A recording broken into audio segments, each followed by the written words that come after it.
السلام علیکم ورحمۃ اللہ وبرکاتہ۔ جس طرح سے جواب ملنا چاہیے اس طرح سے جواب نہیں آ رہا آپ تمام لوگوں کا، میں پھر سے آپ کی بارگاہ میں ایک بار سلام کرتا ہوں۔ السلام علیکم ورحمۃ اللہ وبرکاتہ۔ ماشاء اللہ، اس طرح جواب دیا جاتا ہے تاکہ پتہ چلے کہ مجمع میں بیداری کتنی ہے۔ الحمد للہ رب العالمین والعاقبۃ للمتقین والصلاة والسلام علی سید الانبیاء والمرسلین وعلی آلہ وصحابہ اجمعین، اما بعد فاعوذ باللہ من الشیطان الرجیم، بسم اللہ الرحمن الرحیم۔ ومن یطع اللہ والرسول فأولئک مع الذین انعم اللہ علیہم من النبیین والصدیقین والشہداء والصالحین وحسن اولئک رفیقا۔ صدق اللہ مولانا رسولہ النبی الامین المکین الکریم وعلی آلہ الشاہدین والشاکرین والحمد للہ رب العالمین۔ تقریر کا آغاز کرنے سے پہلے بہتر اور مناسب ہے کہ ہم اور آپ مل کر اور غمد خضراء میں آرام فرمانے والے آقا لمبے لمبے ہاتھوں سے بھیک دینے والے داتا حضور مکی مدنی تاجدار مدینہ سرور القلب وسینہ جناب احمد مجتبیٰ محمد مصطفیٰ صلی اللہ علیہ وسلم کی بارگاہ گہربار میں درود و سلام کا ہدیہ نثار کریں۔ پڑھی بآواز بلند اللہم صلی علی سیدنا و مولانا محمد مبارک صلی اللہ علیہ الصلاۃ والسلام علیک یا رسول اللہ صلی اللہ تعالیٰ علیہ وسلم۔ اور ایک مرتبہ نبی اور آل نبی اور کربلا والوں کی بارگاہ میں درود و سلام کا ہدیہ نثار کریں۔ اللہم صلی علی سیدنا و مولانا محمد مبارک صلی اللہ علیہ الصلاۃ والسلام علیک یا رسول اللہ صلی اللہ تعالیٰ علیہ وسلم۔ کربلا والوں کی شان میں یہ شعر بہت مشہور و مقبول ہے۔ شاعر کہتا ہے کہ جو جواں بیٹے کی میت پہ نہ رویا وہ حسین، جو جواں بیٹے کی میت پہ نہ رویا وہ حسین، جو دہکتی ریت کے بستر پہ سویا وہ حسین، جو دہکتی آگ کے بستر پہ سویا وہ حسین، جس نے اپنے خون سے دنیا کو دھویا وہ حسین، جس نے اپنے خون سے دنیا کو دھویا وہ حسین، جس نے سب کچھ کھو کر بھی کچھ بھی نہ کھویا وہ حسین۔ سبحان اللہ۔ اور مرتبہ اسلام کا جس نے دوبالا کر دیا، مرتبہ اسلام کا جس نے دوبالا کر دیا، خون سے جس نے دو عالم میں اجالا کر دیا۔ سبحان اللہ۔ شیر کی مانند جو مقتل میں آیا وہ حسین، مقتل یعنی جو میدان کربلا تھا، کربلا میں شیر کی مانند مقتل میں آیا جو حسین وہ حسین، شیر کی مانند مقتل میں آیا وہ حسین، جو 72 زخم کھا کر بھی مسکرایا وہ حسین۔ سبحان اللہ۔ یعنی امام حسین رضی اللہ عنہ، تاریخ نگاروں نے کہا ہے کہ جب امام حسین اور رضی اللہ عنہ اپنی گھوڑے پر جب تلوار لے کر جب نکلے تو یزیدیوں کے لشکر میں اس طرح گھستے کہ جیسے بجلی گرج رہی، اور ان کے سر اس طرح کاٹتے جیسے کوئی گاجر مولی کاٹ رہا ہے۔ امام حسین رضی اللہ عنہ تو کہتے ہیں کہ جو شیر کی مانند مقتل میں آیا وہ حسین، جو 72 زخم کھا کر مسکرایا وہ حسین، راہ حق میں جس نے اپنا سر کٹایا وہ حسین، کربلا میں جس نے اپنے گھر کو لٹایا وہ حسین، زیر خنجر جس کا سجدہ عظمت اسلام ہے، زیر خنجر جس کا سجدہ عظمت اسلام ہے، جس کا ہر تیور رسول پاک کا پیغام ہے۔ سبحان اللہ۔ جس کا ہر تیور، جس کی ہر عادت حضور صلی اللہ تعالیٰ علیہ وسلم کا پیغام ہے۔ آخر کیوں نہ ہو، کیونکہ حضور صلی اللہ علیہ وسلم نے کہا کہ حسین مجھ سے ہے اور میں حسین سے ہوں۔ سبحان اللہ۔ تو حضور صلی اللہ علیہ وسلم کی مشابہ آپ صلی اللہ علیہ وسلم کو اپنے نواسے کو آپ صلی اللہ علیہ وسلم نے کہا کہ جس کا ہر تیور رسول پاک کا پیغام ہے، دین کی خاطر تھی جس کی زندگانی وہ حسین، دین کی خاطر ان کی زندگانی تھی، دین کی خاطر لڑے اور دین کی خاطر وہ شہید ہوئے، دین کی خاطر جس کی زندگانی وہ حسین کٹ گئی اسلام میں جس کی جوانی، وہ حسین کٹ گئی اسلام میں جس کی جوانی، وہ حسین خلد میں حق نے جس کی مہمانی کی، وہ حسین۔ اللہ تبارک و تعالیٰ نے حضرت حسین علیہ السلام کی خلد میں جنت میں مہمانی کی، خلد میں کی حق نے جس کی مہمانی، وہ حسین مل گئی جس کو حیات جاویدانی، وہ حسین نامی جس کا لوح در پر مرقوم ہے، فرش سے تا عرش جس کی عظمتوں کا دھوم ہے، فرش سے تا عرش تک عظمتوں کی جس کی دھوم ہے۔ پڑھیے ایک مرتبہ درود شریف، اللہم صلی علی سیدنا و مولانا محمد مبارک صلی اللہ علیہ الصلاۃ والسلام علیک یا رسول اللہ صلی اللہ تعالی علیہ وسلم۔ اللہ رب العزت کا یہ احسان عظیم ہے کہ اللہ تبارک و تعالیٰ نے ہمیں اشرف المخلوقات یعنی انسانوں میں سے پیدا کیا، اور انسانوں میں پیدا کرنے کے بعد اللہ تبارک و تعالیٰ نے ہمیں امت محمدی صلی اللہ علیہ وسلم میں پیدا کیا۔ یہ اللہ کا کروڑوں احسان ہے، اور امت محمدی میں پیدا ہونے کے بعد سب سے بڑا انعام اللہ نے بعد میں جو ہمیں عطا کیا وہ عقیدہ اہل سنت والجماعت میں ہمارا جنم ہوا، ہماری پیدائش ہوئی۔ عقیدہ اہل سنت والجماعت جو 1450 سال سے صحابہ کرام کی جو جماعت ہے جو چلی آ رہی ہے، ہم اس جماعت سے تعلق رکھتے ہیں، اور اللہ کا کروڑوں احسان ہے کہ اللہ تبارک و تعالیٰ نے ہمیں حضور صلی اللہ علیہ وسلم ان کی آل اور اولاد کی محبت کے خیرات عطا فرمائے، جو ہم ان کے نام لیوا ہیں، اور انہی کے نام لیوا ہیں جسے اسی وجہ سے ہم یہاں پر جمع ہوئے ہیں، اور ان کا ذکر کرنے کے لیے ہم یہاں پر جمع ہوئے ہیں، اور امام حسین رضی اللہ تعالیٰ علیہ اور کربلا والوں کا ذکر کرنا گویا اللہ تبارک و تعالیٰ کا ذکر ہے، اور اللہ والوں کا جہاں پر ذکر ہوتا ہے قرآن مجید فرقان اللہ تبارک و تعالیٰ کے رسول صلی اللہ علیہ وسلم کی حدیث ہے، آپ صلی اللہ علیہ وسلم فرماتے ہیں عند ذکر الصالحین تنزل الرحمہ، یعنی جہاں پر اللہ کے نیک بندوں کا ذکر ہوتا ہے وہاں پر اللہ کی رحمتیں اترتی ہیں۔ تنزل الرحمہ عند ذکر الصالحین تنزل الرحمہ، جہاں پر نیک اور صالح لوگوں کا ذکر ہوتا ہے وہاں پر اللہ کی رحمتوں کا برکتیں اور نزول ہوتا ہے۔ خطبے کے بعد میں نے جس آیت کریمہ کا شرف حاصل کیا، اللہ تبارک و تعالیٰ سورہ نساء 5ویں پارے میں ارشاد فرماتا ہے، اس کا ایک کم کریں۔ اللہ 5ویں پارے میں سورہ نساء میں ارشاد فرماتا ہے، جو خطبے کے بعد میں نے آیت کریمہ آپ کے سامنے پڑھی۔ اللہ تبارک و تعالیٰ ارشاد فرماتا ہے، اعوذ باللہ من الشیطان الرجیم، بسم اللہ الرحمن الرحیم، ومن یطع اللہ والرسول فَأُولَٰئِكَ مَعَ الَّذِينَ أَنْعَمَ اللَّهُ عَلَيْهِم مِّنَ النَّبِيِّينَ وَالصِّدِّيقِينَ وَالشُّهَدَاءِ وَالصَّالِحِينَ وَحَسُنَ أُولَٰئِكَ رَفِيقًا۔ اللہ تبارک و تعالیٰ اس آیت کریمہ میں ارشاد فرما رہا ہے، اور جو کوئی اللہ اور اس کے رسول کی اطاعت کرتا ہے، اللہ اور اس کے رسول کی اطاعت، وَمَن يُطِعِ اللَّهَ وَالرَّسُولَ، اطاعت کرتا ہے تو اللہ تبارک و تعالیٰ اس کو انعام عطا فرماتا ہے۔ انعم اللہ علیہ، یعنی اللہ کی طرف سے اس کو انعام ملتا ہے۔ اور سورہ فاتحہ میں ہم ایک آیت پڑھتے ہیں کہ اے باری تعالیٰ ہمیں صراط مستقیم پر چلا، صراط مستقیم دکھا چلا۔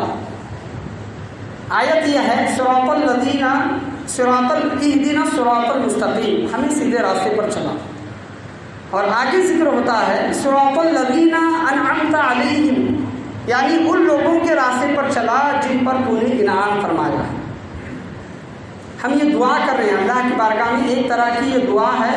سورہ فاتحہ کا یہ ترجمہ میں نے آپ کے سامنے پڑھا کہ اے باری تعالیٰ ہمیں سیدھے راستے پر چلا، اور ان لوگوں کا راستہ جن پر تو نے انعام فرمایا ہے۔ تو اللہ نے انعام کن کن لوگوں پر فرمایا ہے، یہ اسی آیت کے آگے کا ترجمہ ہے جو سورہ نساء میں اس کا ذکر کیا گیا ہے۔ مفسران کرام آگے اس کا ذکر فرماتے ہیں کہ انعمت علیہم، اللہ نے کن لوگوں پر انعام فرمایا، تو اللہ تبارک و تعالیٰ اسی کا ذکر سورہ نساء میں فرماتا ہے، وَمَن يُطِعِ اللَّهَ وَالرَّسُولَ، یعنی جو اللہ اور اس کے رسول کی اطاعت کرتے ہیں، فرما برداری کرتے ہیں، پیروی کرتے ہیں، ان کے راستے پر جو چلتے ہیں، بتائے ہوئے راستے پر، اللہ فرماتا ہے کہ ہم نے ان پر انعام کیے ہیں، اور وہ لوگ ہیں انعم اللہ علیہم من النبیین، وہ لوگ نبی ہیں، والصدیقین، وہ لوگ صدیق ہیں، صدیقین ہیں، والشہداء، وہ لوگ شہید ہیں، شہداء ہیں، اور آخری جو چوتھا جو طبقہ آتا ہے، چوتھی جو جماعت آتی ہے، والصالحین، یعنی نیک لوگوں کی جماعت اور اولیاء اللہ کی جماعت، والصالحین۔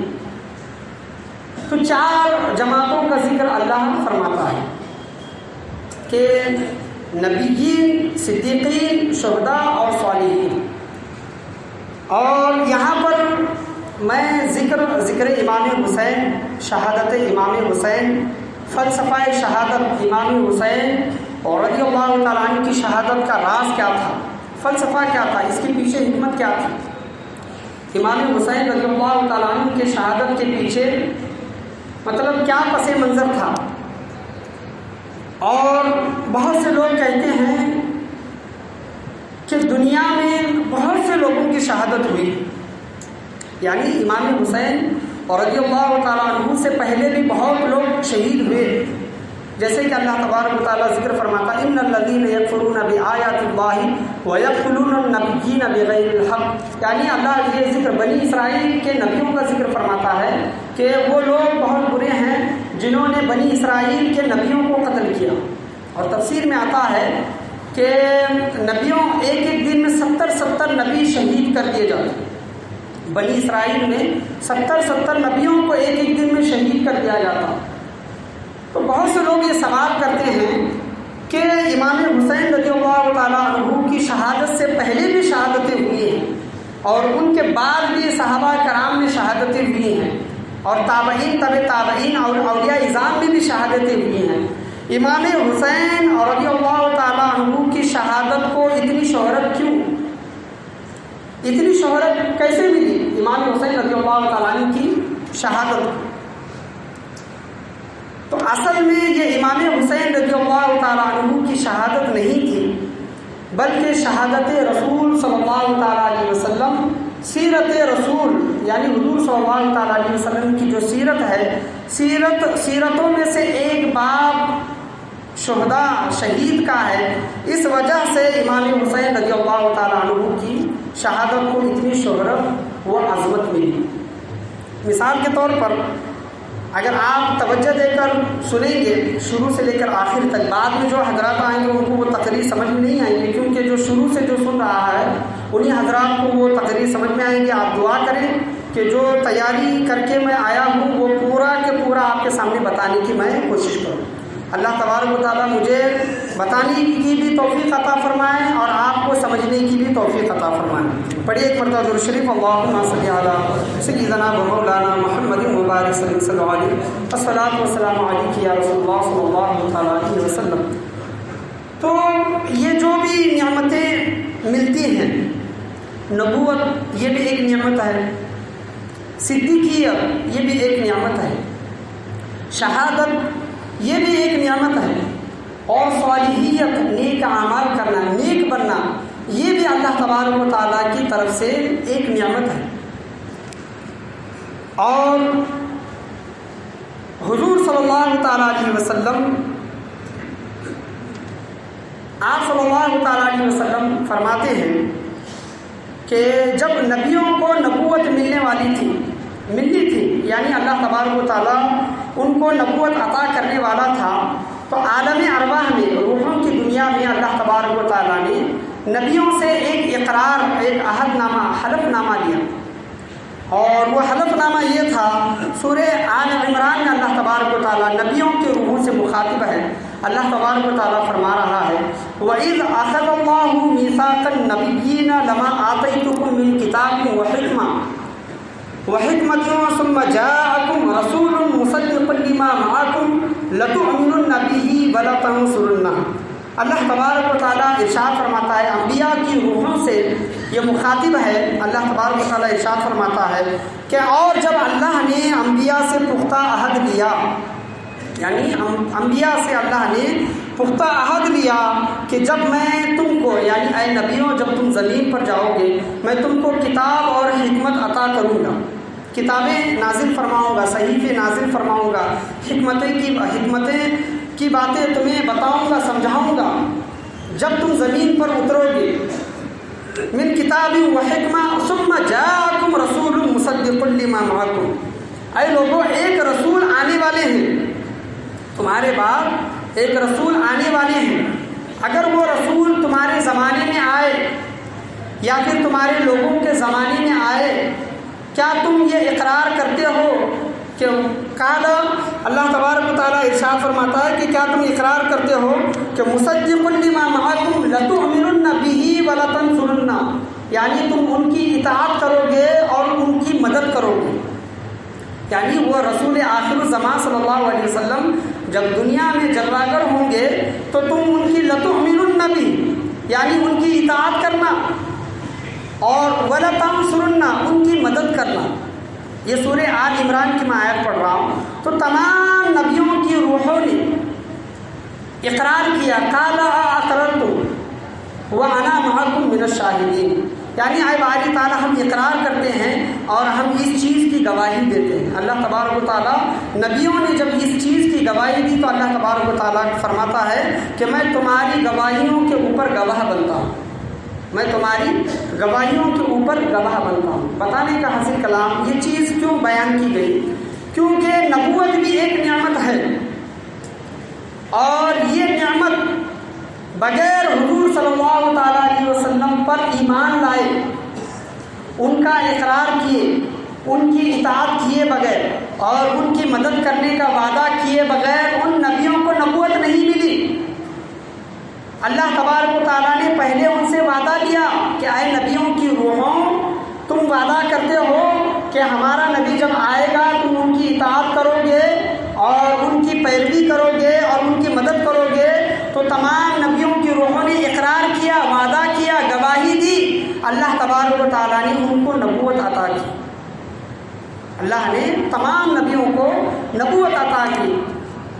اور مواہب اللدنیہ کتاب میں حدیثوں کی کتاب ہے، اس میں یہ حدیث بیان کی گئی ہے جب نبیوں نے اقرار کیا تو ان نبیوں کی روحوں کو ایک نور نے گھیر لیا، یعنی ان پر سایہ فگن ہو گیا، وہ نور جو تھا وہ تمام نبیوں کی روحوں پر سایہ فگن ہو گیا۔ تو تب تمام نبیوں نے پوچھا کہ اے باری تعالیٰ یہ کس کا نور ہے؟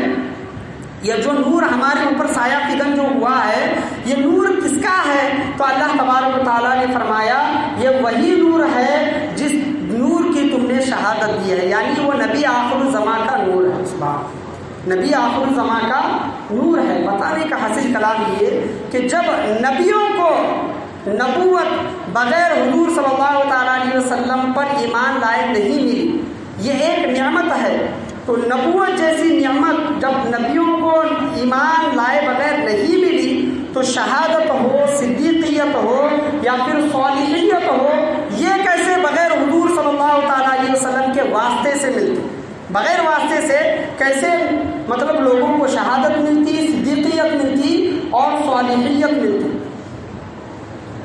اور جو بھی نعمت ہے یہ شہادت بھی ایک نعمت ہے۔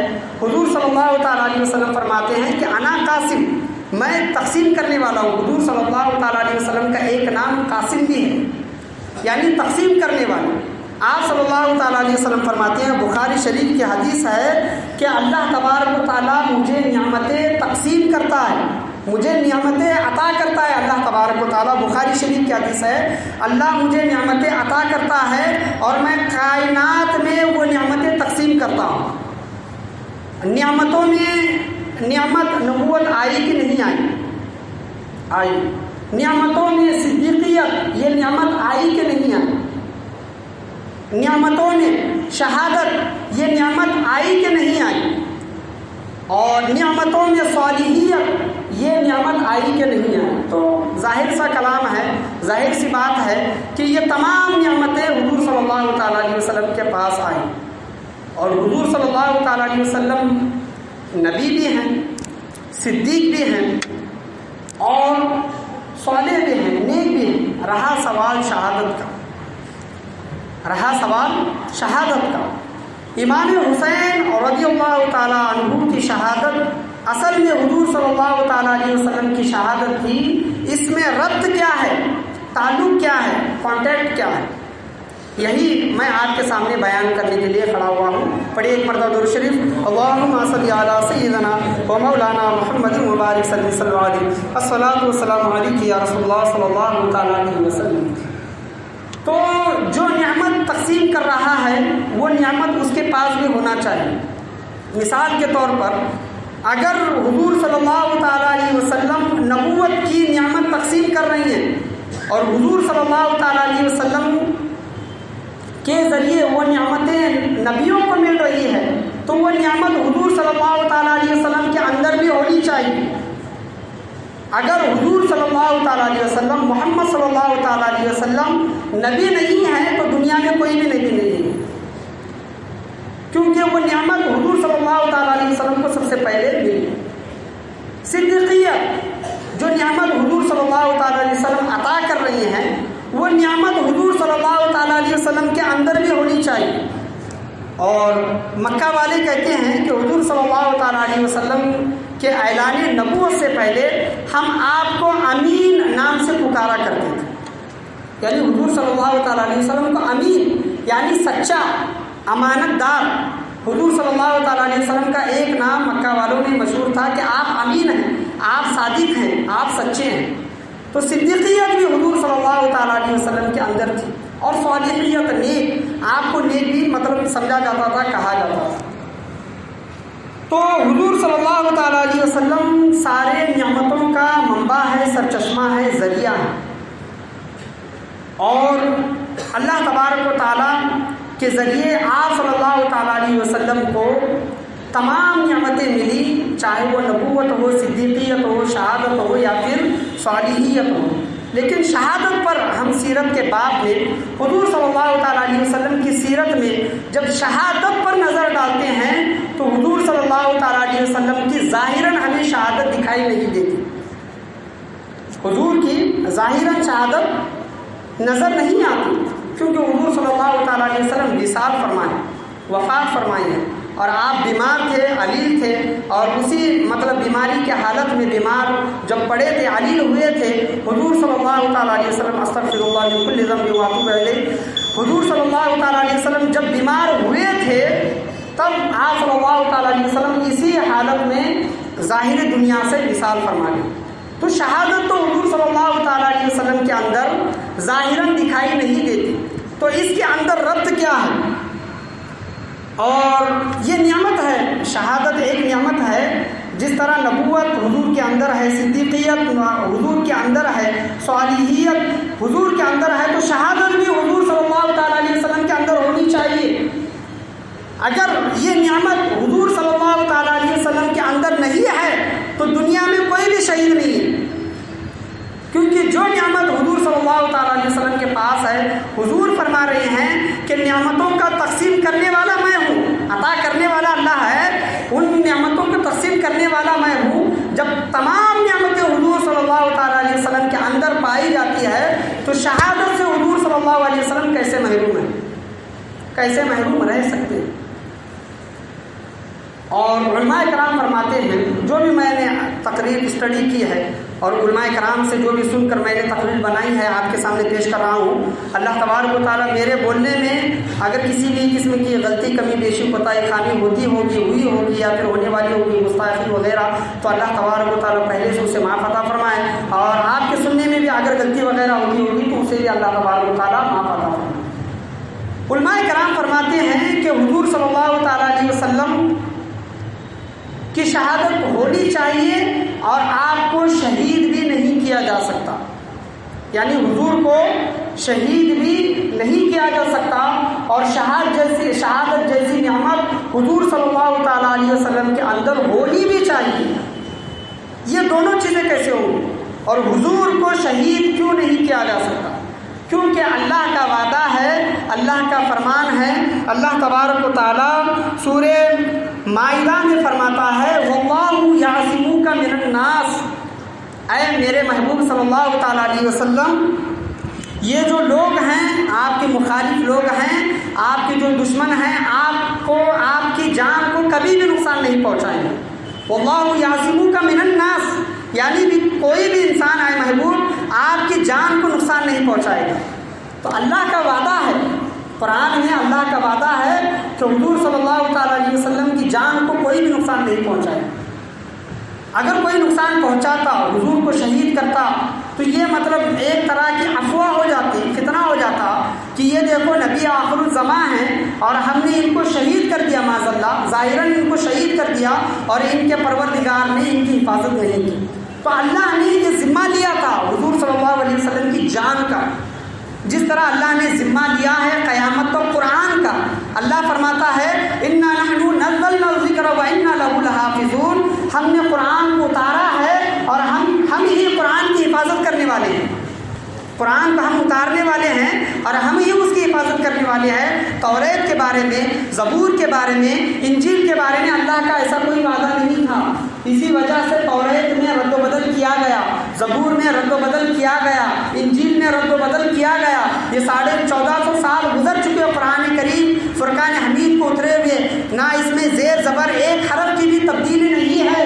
کیوں؟ یہ اللہ کا معجزہ ہے، یہ اللہ کی قدرت ہے، اللہ کا وعدہ ہے۔ اللہ فرماتا ہے انا نحن نزلنا الذکر وانا لہ لحافظون، ہم ہی قرآن کو اتارنے والے ہیں اور ہم ہی اس کی حفاظت فرمانے والے ہیں۔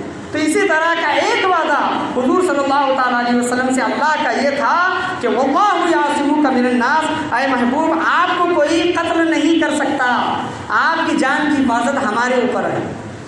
تو لوگوں نے کروڑہا کوشش کی، ہزارہا کوشش کی کہ حضور کو کس طرح شہید کیا جائے، قتل کیا جائے، لیکن وہ کامیاب نہیں ہوئے، کیونکہ حضور پر اللہ کا ہاتھ تھا، اللہ کی قدرت تھی، کیونکہ حضور صلی اللہ تعالیٰ علیہ وسلم اللہ کے پناہ میں تھے، اس وجہ سے ان کو وہ مطلب کافر اس چیز میں، اس سازش میں کامیاب نہیں۔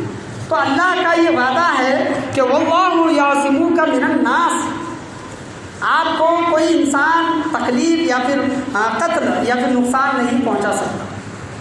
تو حضور شہید بھی نہیں ہوئے اور حضور کے اندر، حضور کے سیرت میں، حضور کی زندگی میں شہادت جیسا باب بھی ہونا چاہیے۔ یہ کس طرح؟ آئیے میں آپ کو آگے اور سمجھاتا ہوں۔ عمل میں دو طرح کی قسمیں ہیں، عمل جو ہم کرتے ہیں، جوہر اور حیت۔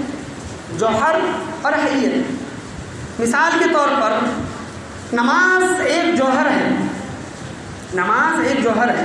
جب نماز کا نام ہم سنتے ہیں تو ہمارے دل میں فوراً خیال آتا ہے یہ جوہر ہے، نماز ایک جوہر ہے۔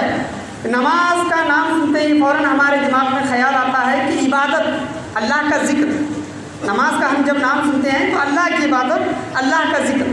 تو یہ ہوا نماز کا جوہر، اللہ کا ذکر اور اللہ کی عبادت۔ یہ عمل کی دو تقسیم میں آپ کے سامنے بیان کر رہا ہوں۔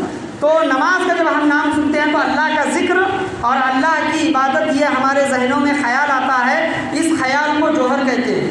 اور حیت، نماز کی حیت کیا ہے؟ نماز کا جوہر تو یہ ہوا، نماز اللہ کا ذکر ہوا، اور نماز کی حیت کیا ہوگی؟ ہم رکعت باندھتے ہیں، تکبیر تحریمہ کرتے ہیں، اور قرآن کریم فرقان حمید کی تلاوت کرتے ہیں، رکوع و سجود کرتے ہیں، یہ حیت ہوئی۔ اسی طرح کا روزے کا ہم نام سنتے ہیں تو اللہ تبارک و تعالیٰ روزے کے متعلق فرماتا ہے کہ اے لوگوں روزہ رکھو۔ روزہ رکھنا، اللہ تبارک و تعالیٰ ارشاد فرماتا ہے کہ روزے کا نام سنتے ہیں اور جب روزہ رکھتے ہیں تو اللہ تبارک و تعالیٰ فرماتا ہے کہ روزے کے ذریعے اللہ تبارک و تعالیٰ لوگوں کو تقوی عطا کرتا ہے۔ لعلکم تتقون، تم جو روزہ رکھتے ہو، یا ایھا الذین آمنوا کتب علیکم الصیام کما کتب لعلکم تتقون، اے لوگوں تم سے پہلے بھی، اے ایمان والو تم سے پہلے بھی لوگوں پر روزے فرض کر دیے گئے تھے، اسی لیے تم بھی روزہ رکھو، روزے کے ذریعے تقوی حاصل ہوتا ہے۔ تو تقوی یہ کیا ہوا؟ روزے کا جوہر ہوا۔ روزے کا تقوی کیا ہوا؟ روزے کا جوہر۔ اور اس کی دوسری حیت، روزے کی حیت کیا ہوگی؟ بھوکا پیاسا رہنا۔ آپ سمجھ رہے ہیں نا؟ نماز کا جوہر اللہ کا ذکر، اور نماز کی حیت رکوع سجود، مطلب تلاوت وغیرہ کرنا۔ رکعتیں جتنی ہے نماز کی، اور روزے کا جوہر تقویٰ اور روزے کی حیت جو ہم پریکٹیکلی طور پر جو کرتے ہیں وہ بھوکا پیاسا رہنا۔ تو اسی طرح شہادت کی بھی 2 عمل ہے، 2 قسم ہیں، ایک جوہر اور ایک حیت۔ حضور صلی اللہ تعالیٰ علیہ وسلم کے زندگی سے اگر ہم ان کی سیرت پر، ان کی زندگی پر اگر نظر ڈالتے ہیں تو حضور صلی اللہ تعالیٰ علیہ وسلم ہمیشہ شہادت کی تمنا رکھا کرتے تھے۔ بخاری شریف کی حدیث ہے، آپ صلی اللہ تعالیٰ علیہ وسلم فرماتے ہیں کہ میری شدید تمنا ہے کہ میں اللہ کی بارگاہ میں قتل کیا جاؤں، پھر زندہ کیا جاؤں، پھر شہید کیا جاؤں، پھر زندہ کیا جاؤں، اس طرح میں اللہ کی راہ میں اپنی جان دیتا رہوں۔ سبحان۔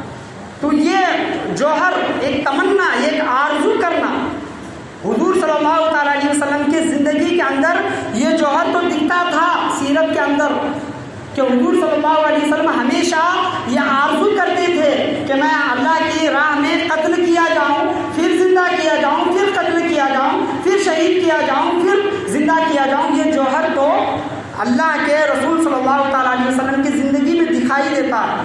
جس طرح نماز کا جوہر میں نے آپ کے سامنے رکھا، روزے کا جوہر آپ کے سامنے رکھا، نماز کا جوہر ذکر، روزے کا جوہر تقویٰ، اسی طرح شہادت کا جوہر آرزو کرنا کہ میں اللہ کی راہ میں قتل کیا جاؤں۔ مثال کے طور پر ایک انسان اللہ کی راہ میں لڑ رہا ہے، جنگ کر رہا ہے، جنگ میں ہے، لیکن اس کے دل میں تمنا نہیں کہ میں شہید ہوں۔ لڑ تو رہا ہے اور وہ ہمیشہ اپنی جان کو بچا رہا ہے، لڑ رہا ہے، اپنی جان کو بچا رہا ہے، اور اس کے دل میں تمنا نہیں کہ میں شہید ہو جاؤں، اور اچانک سے کہیں اس کو گولی آ کر لگتی ہے یا پھر تلوار لگتی ہے، وہ مر جاتا ہے، تو وہ مر کر بھی شہید نہیں ہے، مر کر بھی وہ انسان شہید نہیں ہے، کیونکہ اس کے دل کے اندر آرزو نہیں تھی شہید ہونے کی، جوہر نہیں تھا اس کے دل کے اندر، اس کی نیت نہیں تھی، لڑ تو رہا تھا لیکن شہید ہونے کی اس کے اندر تمنا نہیں تھی، تو وہ مر کر بھی وہ انسان شہید نہیں ہے۔ اور جو انسان اللہ کی راہ میں مرتے ہیں تو اللہ تبارک و تعالیٰ فرماتا ہے کہ اے لوگوں جو میری راہ میں مر جاتے ہیں تو انہیں مردہ نہ کہو، وہ زندہ ہیں۔ بظاہر ہمارے سامنے ان کو کفن پہنایا جاتا ہے، قبر میں دفنایا جاتا ہے، ان کے اوپر مٹی ڈال دی جاتی ہے، لیکن اللہ فرماتا ہے کہ وہ زندہ ہیں اور انہیں رزق دیا جاتا ہے۔ سبحان۔ تو شہید کی عظمت، شہید کو یہ انعام ہے۔ تو حضور صلی اللہ تعالیٰ علیہ وسلم کی زندگی سے یہ جوہر آرزو، حضور صلی اللہ علیہ وسلم کی آرزو ملتی تھی۔ بخاری شریف کی ہے کہ آپ صلی اللہ علیہ وسلم فرماتے ہیں کہ میں اللہ کی راہ میں شہید کر لیا جاؤں، پھر زندہ کیا جاؤں، اس طرح 100 بار اللہ تبارک و تعالیٰ میرے ساتھ یہ معاملہ کرے۔ تو آرزو تو دکھائی دیتی تھی۔ اب رہا حیت، جس طرح میں نے آپ کے سامنے رکھا، حیت، نماز کی حیت کیا ہے؟ رکوع، سجود وغیرہ جو بھی چیزیں ہیں پریکٹیکلی طور پر نماز پڑھنا، یہ نماز کی حیت ہے۔ روزے کی حیت کیا ہے؟ کہ بھوکا رہنا، بھوکا پیاسا رہنا، گناہوں سے بچنا، یہ روزے کی حیت ہے۔ تو اسی طرح شہادت کی حیت کیا ہے؟ شہید کی حیت کیا ہے؟ کہ وہ میدان میں جائے، دشمنوں سے لڑے، دشمن اس پر حملہ کرے، اور دشمن کے حملے سے دھاردار تلوار ہو، چاقو ہو، یا پھر نیزہ ہو، یا پھر گولی ہو، کچھ بھی ہو، دشمن کے آلے سے، ہتھیار سے وہ شہید ہو، تو یہ حیت ہے۔ اور وہ وفات، اسی حالت میں وفات پا جائے تو وہ شہید کہلائے گا۔ یہ شہادت کی حیت ہے۔ اب آئیے میدان احد میں، حضور صلی اللہ تعالیٰ علیہ وسلم میدان احد میں ہیں۔ حضور صلی اللہ تعالیٰ علیہ وسلم پر حملہ بھی ہوا، نیزے سے بھی حملہ ہوا اور پتھر سے بھی حملہ ہوا۔ حضور صلی اللہ تعالیٰ علیہ وسلم کا جسم زخمی ہوا، اور پتھر سے آپ صلی اللہ تعالیٰ علیہ وسلم کے دندان مبارک بھی شہید ہوئے، اور منہ سے خون بھی نکلا۔ حضور صلی اللہ تعالیٰ علیہ وسلم گھوڑے سے زمین پر بھی تشریف لائے، اور آپ پر گونگی بھی تاری بھی، یعنی آپ کچھ دیر کے لیے ٹھہر ہوئی۔ تو یہ کیا ہوئی؟ یہ شہادت کی ایک حیت ہوئی، ایک قسم۔ پہلی حیت یہ کہ دشمن حملہ کرے، دشمن کے حملے سے زخمی ہو، دوسری چیز، پہلی چیز دشمن حملہ کرے، دوسری چیز دشمن کے حملے سے زخمی ہو، اور تیسری چیز دشمن کے حملے سے زخمی ہو کر نیچے گر کر مطلب وفات پائے، شہید ہو۔ تو حضور صلی اللہ تعالیٰ علیہ وسلم کے زندگی میں سیرت میں 2 چیزیں دکھائی دیتی ہیں، 3 چیزیں۔ ایک تو آرزو، حضور صلی اللہ علیہ وسلم آرزو تو کرتے تھے۔ دوسری چیز، دشمن کا آپ صلی اللہ علیہ وسلم پر حملہ بھی ہوا اور آپ صلی اللہ تعالیٰ علیہ وسلم زمین پر بھی آئے، تشریف لائے اور آپ پر غشی طاری ہوئی۔ چوتھی جو قسم تھی وہ تھی وفات پانا، یعنی اسی حالت میں، اسی مطلب پوزیشن میں، جو شہادت کی جو حالت ہوتی ہے، جو دشمن حملہ کرتا ہے، اسی حالت میں وفات پانا، شہید ہونا، یہ چوتھی قسم ابھی باقی تھی۔ تو اس کی ابتدا حضور صلی اللہ تعالیٰ علیہ وسلم کی زندگی سے میدان احد سے شروعات ہوئی، اس کی ابتدا میدان احد سے ہوئی اور اس کی انتہا کربلا، شہدائے کربلا سیدنا امام حسین اور رضی اللہ تعالیٰ عنہ کی زندگی میں رکھی گئی اور اس کی انتہا میدان کربلا میں بھی۔ ابتدا شہدائے احد، میدان احد میں بھی اس کی ابتدا، اس کی شروعات میدان احد میں بھی اور اس کا خاتمہ انتہا میدان کربلا میں ہوا۔ تو وہ کیسے؟ حدیث کریمہ صلی اللہ تعالیٰ علیہ وسلم آپ کے سامنے بیان کرنے سے پہلے ایک مرتبہ بلند آواز سے جھوم کر درود و سلام کا ہدیہ اشار کریں۔ اللہم صلی علی سیدنا و مولانا محمد مبارک صلی اللہ علیہ صلاۃ و سلام علیک یا رسول اللہ صلی اللہ تعالیٰ علیہ وسلم۔ کیونکہ اللہ کا وعدہ تھا کہ اے محبوب آپ کو کوئی دشمن شہید نہیں کر سکتا، قتل نہیں کر سکتا۔ تو حضور صلی اللہ تعالیٰ علیہ وسلم کی وہ تمام چیزیں، اقسام حضور صلی اللہ علیہ وسلم کی زندگی کے اندر دکھائی دی۔ آخری ایک قسم تھی وفات پانا، شہید ہونا، اس دنیا سے کوچ فرمانا، وہ حضور صلی اللہ تعالیٰ علیہ وسلم کی زندگی میں نہیں دکھائی دی، لیکن ابتدا میدان احد سے ہوئی اور اس کی انتہا، اینڈنگ میدان کربلا میں ہوا۔ وہ کس طرح؟ حضور صلی اللہ تعالیٰ علیہ وسلم فرماتے ہیں، سنن ترمذی کی حدیث ہے، آپ صلی اللہ تعالیٰ علیہ وسلم نے ارشاد فرمایا کہ حسن اور حسین میری طرح ہیں۔ سبحان اللہ، یعنی حسن و حسین میرے مشابہ ہیں، میری طرح ہیں۔ اور حضور صلی اللہ تعالیٰ علیہ وسلم کی وصال کے بعد جب آپ صلی اللہ علیہ وسلم وصال فرما گئے تو صحابہ کرام کو جب حضور کی یاد آتی تو صحابہ کرام حضرت فاطمہ الزہرا اور رضی اللہ تعالیٰ عنہا کے دروازے پر آتے اور حضرت فاطمہ الزہرا رضی اللہ تعالیٰ عنہا حسن و حسین رضوان اللہ علیہم اجمعین دونوں کو ایک ساتھ میں کھڑا کر دیتی تو حضور صلی اللہ تعالیٰ علیہ وسلم کا دیدار ہو جاتا۔ سبحان اللہ، صحابہ کرام کو حضور صلی اللہ تعالیٰ علیہ وسلم کا دیدار حضرت حسنین کریمین میں ہو جاتا۔ حضرت امام حسن سر سے لے کر مطلب پیٹ تک، کمر تک حضور کے مشابہ تھے اور کمر سے لے کر پاؤں تک امام حسین رضی اللہ تعالیٰ حضور کے مشابہ تھے۔ اور حضور صلی اللہ تعالیٰ علیہ وسلم کی حدیث ہے، ترمذی شریف میں ہی کی حدیث ہے کہ حسین مجھ سے ہے اور میں حسین سے ہوں۔ یعنی اللہ تبارک و تعالیٰ نے ظاہر بھی امام حسین رضی اللہ تعالیٰ عنہ کا ظاہر بھی حضور صلی اللہ تعالیٰ علیہ وسلم کے مشابہ بنایا، مثل بنایا، اور ان کا باطن یعنی ان کا اندرونی بھی حضور صلی اللہ تعالیٰ علیہ وسلم کے مثل بنایا۔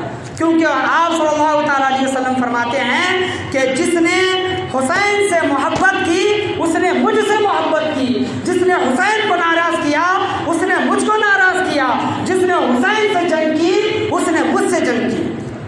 یہ حضور صلی اللہ تعالیٰ علیہ وسلم کے احادیث کریمہ، آپ صلی اللہ تعالیٰ علیہ وسلم کا صاف صاف فرمان ہے کہ جو حسین سے محبت کرتا ہے وہ گویا اس نے مجھ سے محبت کی۔ تو حضور صلی اللہ تعالیٰ علیہ وسلم کی شہادت کے لیے، سیرت میں شہادت کا باب رقم کرنا تھا، اس کے لیے وہ ہستی کو چنا گیا، وہ ہستی سیدنا امام حسین رضی اللہ تعالیٰ علیہم اجمعین تھی۔ شہادت کے لیے سیرت کا باب ان کے لیے وہ چنا گیا اور آپ رضوان اللہ علیہم اجمعین میدان کربلا میں آئے۔ آپ صلی اللہ تعالیٰ علیہ وسلم ارشاد، علماء کرام فرماتے ہیں کہ آپ صلی اللہ تعالیٰ علیہ وسلم جو ارشاد فرمایا کہ حسین مجھ سے ہے اور میں حسین سے ہوں، وہ کس طرح؟ بات تو سمجھ میں آتی ہے کہ حسین مجھ سے ہے، یعنی حضور صلی اللہ تعالیٰ علیہ وسلم سے حسین ہیں، یہ بات سمجھ میں آتی ہے کیونکہ بیٹا باپ سے ہوتا ہے، جز کل سے ہوتا ہے، یعنی تھوڑا بڑے سے ہوتا ہے، یعنی بڑا تھوڑے سے ہوتا ہے، لیکن میں حسین سے ہوں، یہ کیا بات ہے؟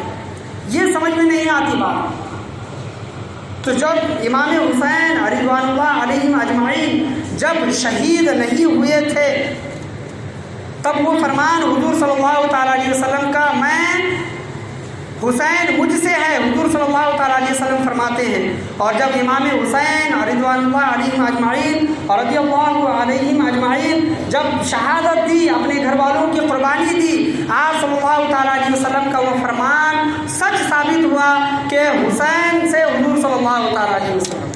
پڑھی ایک مرتبہ درود شریف، اللہم صلی علی سیدنا و مولانا محمد مبارک صلی اللہ علیہ الصلاۃ والسلام علیک یا رسول اللہ صلی اللہ تعالیٰ علیہ وسلم۔ تو جو شروع میں نے جو سوال کیا تھا کہ امام حسین رضی اللہ تعالیٰ علیہم اجمعین، حسین رضی اللہ تعالیٰ عنہ کی شہادت کو اتنی شہرت کیوں، اتنی عظمت کیوں ملی؟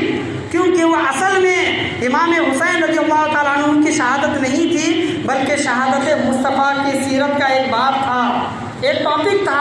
اسی وجہ سے جس طرح حضور صلی اللہ تعالیٰ علیہ وسلم کی سیرت کو تمام نبیوں کی سیرت سے زیادہ ہمارے نبی صلی اللہ تعالیٰ علیہ وسلم کی سیرت کو شہرت اور دوام ملا، اسی طرح تمام شہیدوں میں سب سے زیادہ شہرت اور دوام سیدنا امام حسین رضی اللہ تعالیٰ عنہ کی شہادت کو ملا، کیونکہ وہ شہادت ان کی اپنی نہیں تھی بلکہ حضور صلی اللہ تعالیٰ علیہ وسلم کی تھی۔ وہ کس طرح؟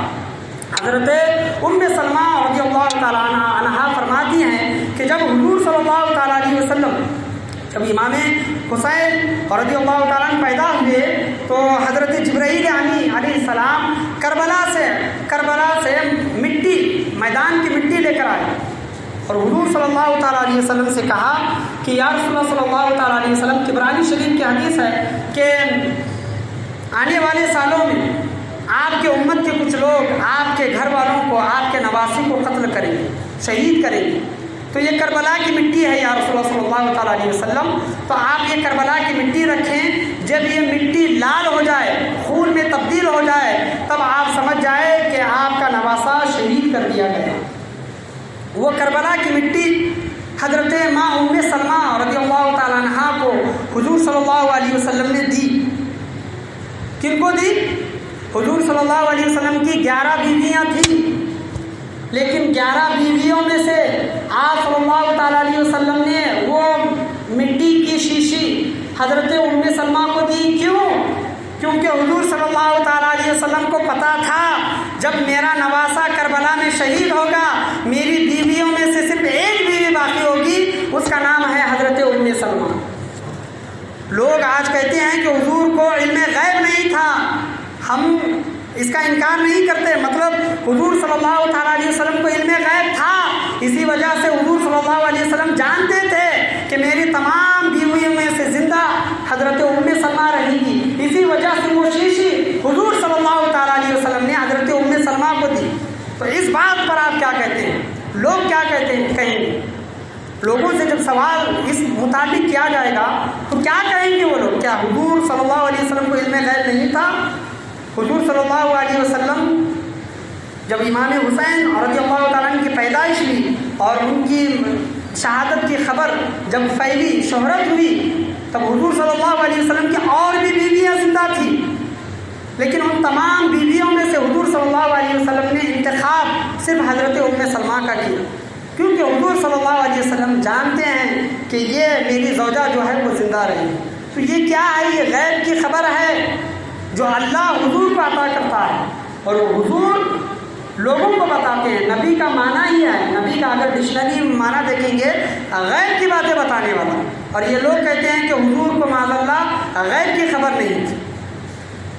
تو حضرت ام سلمہ کو دی، اور جب امام حسین رضی اللہ تعالیٰ عنہ جب میدان کربلا میں شہید ہوئے، حضرت ام سلمہ رضی اللہ تعالیٰ عنہ فرماتی ہیں، المستدرک کی یہ حدیث ہے کہ وہ مدینہ منورہ میں تھی حضرت ام سلمہ، اور آرام فرما رہی تھی اپنے گھر میں، اور حضور صلی اللہ تعالیٰ علیہ وسلم ان کے گھر میں، مطلب ان کے خواب میں تشریف لے گئے حضرت ام سلمہ، اور حضرت ام سلمہ کے خواب میں اور حضرت عبداللہ بن ابن عباس رضی اللہ تعالیٰ عنہ مکہ مکرمہ میں تھے، ان کے خواب میں حضور صلی اللہ علیہ وسلم تشریف لے گئے، دو کے خواب میں، ایک حضرت ام سلمہ اور حضرت عبداللہ ابن عباس رضی اللہ تعالیٰ عنہ، ان کے خواب میں تشریف لے گئے۔ دونوں نے پوچھا کہ یا رسول اللہ صلی اللہ تعالیٰ علیہ وسلم آپ کی یہ حالت کیسے؟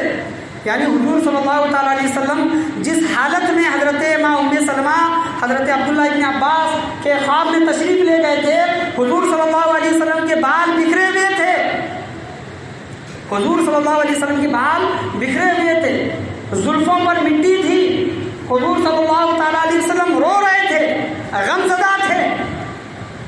حضرت ام سلمہ عبداللہ ابن عباس نے پوچھا یا رسول اللہ آپ کا یہ حال کیسے؟ تو حضور صلی اللہ علیہ وسلم فرماتے ہیں کہ اے ام سلمہ، اے عبداللہ ابن عباس، میں ابھی کربلا سے آیا ہوں، میں ابھی کربلا سے آیا ہوں، وہاں میرے گھر والوں کو، میرے نوازوں کو لوگوں نے شہید کر دیا، اور 72 جانثار ساتھیوں کے خون کو میں نے ایک شیشی میں جمع کر کے لایا ہوں، 72 جانثار ساتھیوں کے خون کو ایک شیشی میں جمع کر کے لایا ہوں۔ لوگ آج سوال کرتے ہیں کہ 72 لوگوں کا خون ایک شیشی میں کس طرح جمع ہوا؟ ہاں اسی طرح جمع ہوا جس طرح وہ 70 اصحاب کرام، جو 70 صحابہ تھے، ان کا دودھ، 70 لوگوں کا دودھ آپ صلی اللہ تعالیٰ علیہ وسلم نے ایک پیالے میں جمع کیا اپنے حیات طیبہ میں۔ اسی طرح آپ صلی اللہ علیہ وسلم نے شہدائے کربلا کا خون، 72 جانثار ساتھیوں کا خون، اہل بیت اطہار رضوان اللہ علیہم اجمعین کا خون ایک شیشی میں اسی طرح جمع کیا جس طرح صلح حدیبیہ میں آپ صلی اللہ تعالیٰ علیہ وسلم نے 1500 صحابہ کرام کے لیے وضو اور غسل کا پانی مہیا فرمایا، اسی طرح مہیا فرمایا جس طرح حضرت جابر رضی اللہ تعالیٰ عنہ کے گھر میں 4 لوگوں کا کھانا تھا، لیکن اس 4 لوگوں کے کھانوں میں 1500 صحابہ کرام نے کھانا کھایا۔ حضور صلی اللہ تعالیٰ علیہ وسلم کا یہ اختیار تھا، یہ اللہ تبارک و تعالیٰ کی عطا ہے، اللہ تبارک و تعالیٰ کی طرف سے۔ علم غیب میں جو جھگڑا کرتے ہیں لوگ، جھگڑا کرنے سے پہلے یہ سوچنا چاہیے کہ حضور جو بھی فرماتے ہیں وہ اللہ کی عطا سے فرماتے ہیں، یہاں پر جھگڑا ختم ہو جاتا ہے۔ حضور جو بھی بیان کرتے ہیں، حضور کے پاس جتنا بھی جو بھی علم ہے وہ اللہ تبارک و تعالیٰ کی طرف سے ہے، عطائی علم ہے، صفاتی علم نہیں، ذاتی علم نہیں۔ اور اللہ کے پاس جو علم ہے وہ خود کا، اس کا ذاتی علم ہے۔ یہ فرق اگر سمجھ جائیں تو اہل سنت والجماعت اور دیگر جو جماعتیں ہیں ان میں یہ جھگڑا ختم ہو جاتا ہے۔ تو حضور صلی اللہ علیہ وسلم فرماتے ہیں حضرت ابن عبداللہ ابن عباس اور ام سلمہ کو میں کربلا میں تھا، وہاں پر ان کے خون کو میں نے جمع کیا اور میں روحانی طور پر وہاں پر موجود تھا۔ حضور صلی اللہ تعالیٰ علیہ وسلم میدان کربلا میں روحانی طور پر کیوں موجود تھے؟ کیونکہ وہ حضور صلی اللہ تعالیٰ علیہ وسلم کی سیرت کی شہادت کا ہی باب تھا، اس وجہ سے آپ صلی اللہ تعالیٰ علیہ وسلم میدان کربلا میں جلوہ افروز تھے اور اپنے نواسے کو یہ دلاسا دے رہے تھے کہ اے بیٹے حسین، اگر یہ لوگ تجھ پر ظلم کرتے ہیں تو ان کا ظلم سہ، تجھ پر زیادتی کرتے ہیں تو ان کی زیادتی سے، اے بیٹا حسین میں تیرا جنت میں انتظار کر رہا ہوں، جنت تیرے لیے سجائی گئی ہے، جنت میں تیرا انتظار ہو رہا ہے، بہت جلد تو اپنی ماں فاطمہ الزہرا رضی اللہ تعالیٰ عنہا سے ملاقات کرے گا، بہت جلد اپنے بابا جان حضرت مولا کائنات سے ملاقات کرے گا، اپنے بھائی حسن سے ملاقات کرے گا، ہم تیرے انتظار میں ہیں۔ اے بیٹا حسین یہ تھوڑی دیر کی تکلیف ہے، برداشت کر، صبر کر، میں نے تجھے اسی لیے پالا تھا تاکہ تو اس پر میرا دین تو بچا سکے، میرے اسلام کو تو بچا سکے۔ بیٹا حسین میں اپنی زبان تجھے اسی وجہ سے چسایا کرتا تھا تاکہ تو کربلا کی تپتی ریت میں پیاس کی شدت تجھے محسوس نہ ہو، پیاس کی شدت تجھے محسوس نہ ہو، تجھے اپنے کندھوں کے اوپر اسی وجہ سے لے کر گھوما کرتا تھا کہ اے بیٹا ایک نہ ایک دن تجھے زمین پر یہ لوگ رون ڈالیں گے، اے بیٹا اس بات پر تو صبر کرنا۔